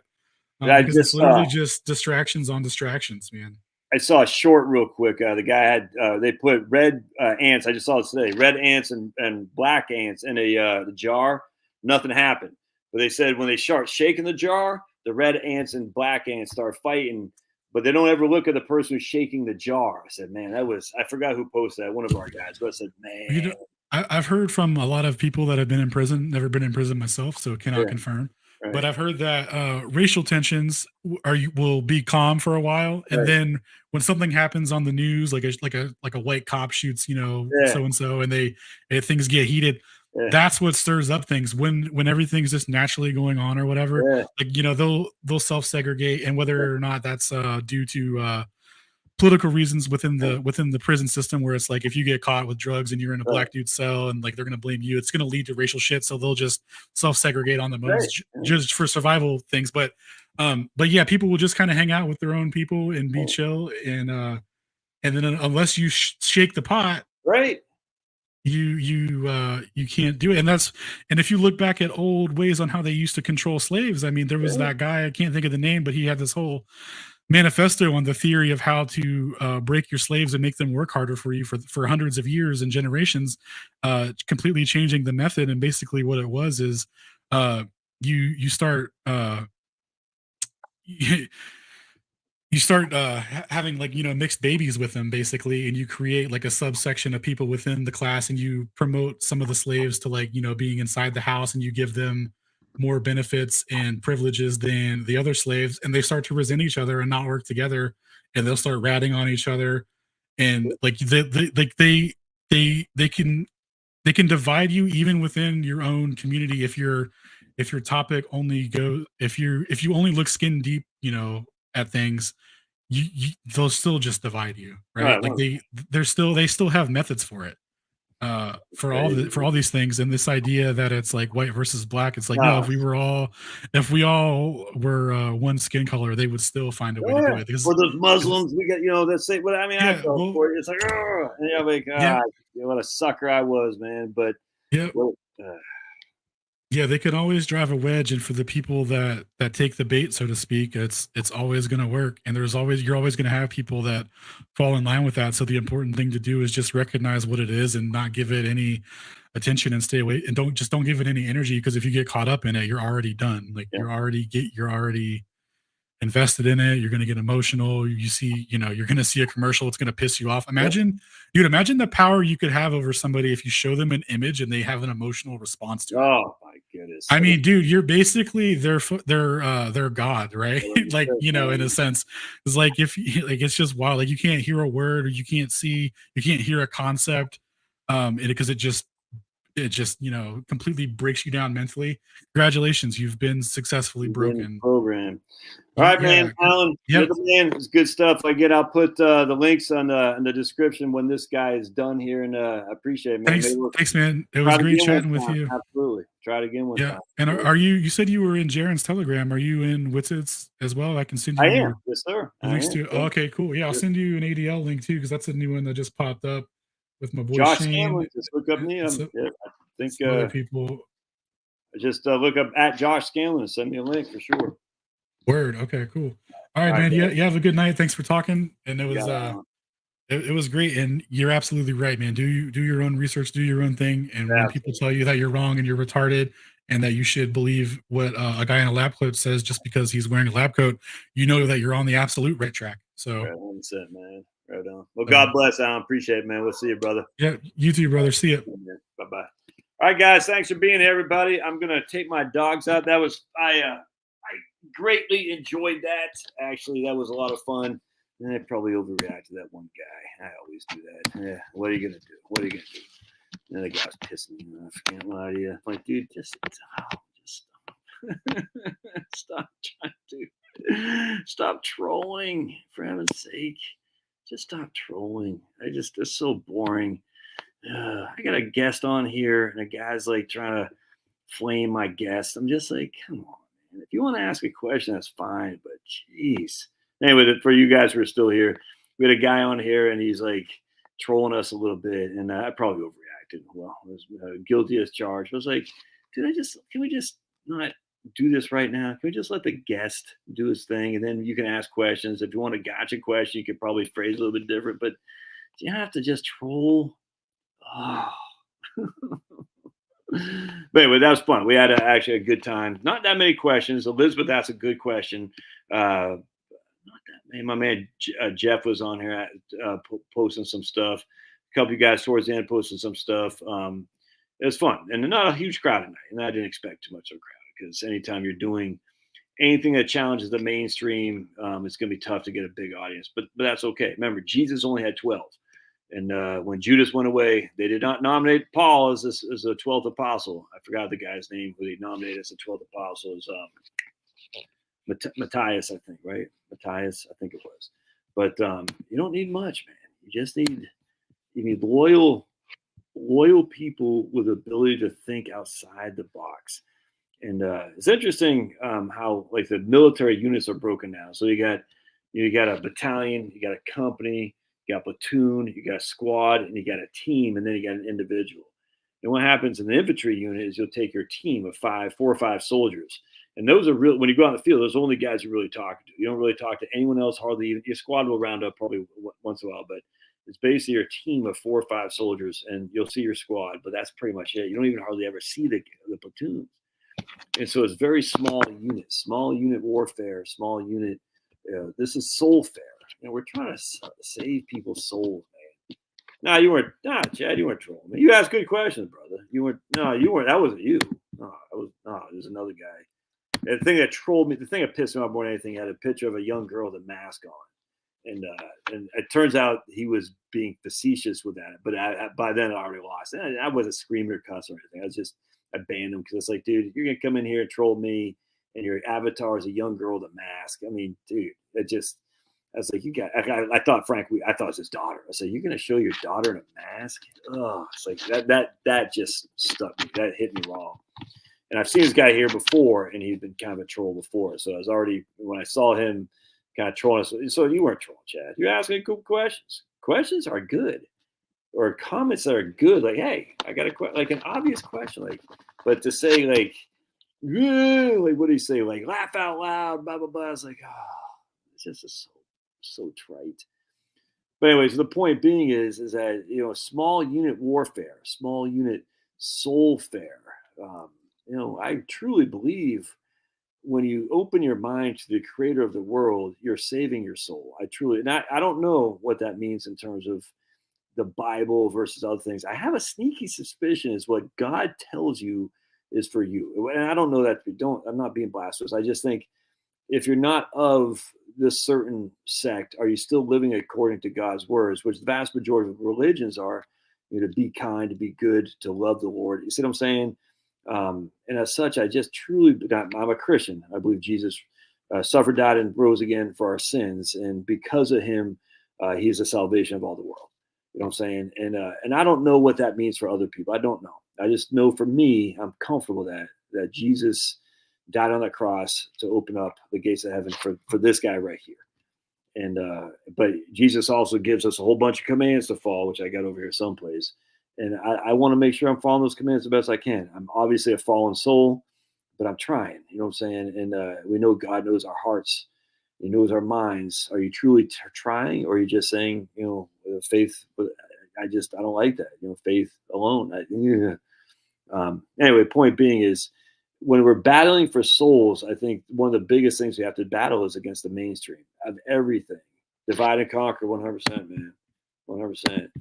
We got to battle against the mainstream, which is to pull people down, like they call it like the crab trap or something like that. I don't know if you ever cook crabs, but some crabs will try to crawl out. They'll start crawling out of the crab thing, and the crabs will pull them back down. It's tough. It's tough to go against the mainstream. It's tough to be laughed at. Tough to guy on the Rumble called us idiots. And it's you hear that enough, it pisses you off. But you got to fight back on that. What I mean is fight back is a lot of people get suckered into, if a guy sounds confident, I'm going to go with that guy. And if you allow the punches, if you rope a dope like Muhammad Ali, that's one thing. But if you're roping and doping all the time, you're looking as if you have no defense. And sometimes the best defense is a good offense. And again, in Christian apologetics, is an apologist is a defense. A polemic is an attack. And sometimes you got to go on the attack and fight these people back and say, all right, I'll meet you in the middle of the field here, and we'll go at it one-on-one, not physically, mentally, because a lot of people, if they don't know what they're talking about. And as such, it's okay to go on the attack, on the offensive. Probably like my man Al said, don't start yelling and screaming. You can't change minds yelling and screaming. But it's okay to get aggressive, not hostile, but aggressive to people. Because Jesus got angry. You know what I'm saying? It's okay. But with that said, you can't just be a blithering, angry person all the time. That is doing it good. But I think at the end of the day, when people open their eyes to a different realm, that's what happened to me. I'm closer with the Creator right now than I've ever been in my life. And it's wonderful. And I think I don't have all the answers. I have lots of questions, a whole lot more questions than answers. But I'm open to anything now. And I'm still pissed off after COVID-19. I'm still pissed how that whole thing shook out. You should saw the people on this trolling was nothing compared to what was getting trolled during COVID-19 stuff. It's crazy. And I said, man. And you're just sitting there thinking, who are these people? Like, why? Like, why are you here? If you're so hostile, what? I mean, we got 40. I guess we had 50 people max tonight. And that's no big deal. Why do you care? And it's weird. In the 50 people here, there might be some people that are open-minded enough that they might have their opinions changed. And that's why they're here, because they don't want those people leaving the mainstream. They want to bring them back in, the crab trap thing. And I'm sitting there thinking, so do you ignore them or do you fight back? And sometimes you got to fight back to show people that this is serious business and you have chops to defend yourself, if that makes sense. And it's one of those things that got to be done. But if you think about it, it's a moral crusade to help people escape the evil that is this world, man. Because you can't escape the evil while we're on the temporal existence, but you can escape it in your mind. And I don't have all the answers. Don't trust me. I'm still fighting this every day. And I'm just like, okay. Anyway, Yeah, right on, Chad. Chad, I'm believing. I know I follow. I don't think we should follow science. Yeah, I don't think I completely disagree. I don't think we're denouncing STEM at all. I never said that. I don't think that in the least. I think what we're saying Einstein is equivalent of STEM. No, and if it is, then STEM problems need to be denounced for sure. No one's sitting there saying we got to denounce mathematics. Hell, man. No one's sitting there saying we got to denounce science. Science is freaking fun. But science, as it's told in the mainstream, is a lot of it is fake. For sure. For sure. Not all of it. Chemistry. I don't know how much you can fake chemistry, but the physics stuff, theoretical physics is silly. Astrophysics is silly. But the chemistry is not. Biology, who knows? But engineering is 100% not freaking fake. I mean, if it's fake, then we're all dead. But engineering, again, as Elizabeth asked, doesn't use Einsteinian gravitation. Uses just basic math and structure building. So Einstein has nothing to do with that. So anyway. Hey, thanks, James. Appreciate your loyalty there, my friend. That's fantastic. You just seen your buddy Josh and his pups just trying to make ends meet and just trying to figure out the COVID was a conspiracy to get small unit tactics. Right on. COVID was a conspiracy to get red lobster into Maine. Is there no red lobsters in Maine? There was not to be red lobster in Maine, right? That's a problem. Right. Information technology, 100%, dude. And we're all here because of IT. I'm not anti these things at all. Don't put that word in my mouth. So challenging mainstream doesn't mean you're anti. Just means you think you can make it better. Not me, but challenging it to say, hey, there's more to the story about. Okay, look at that guy. All right, I'm actually getting out of here. God bless, guys. I'm tired now. It's been 3 hours on this thing. Wow, that's a long time. It's the longest live stream I've ever done. But I didn't think it'd take that long. But it's good. It's a good learning experience. A lot of fun. All right, God bless. We'll see you guys on Monday at 8 p.m. Eastern. See ya.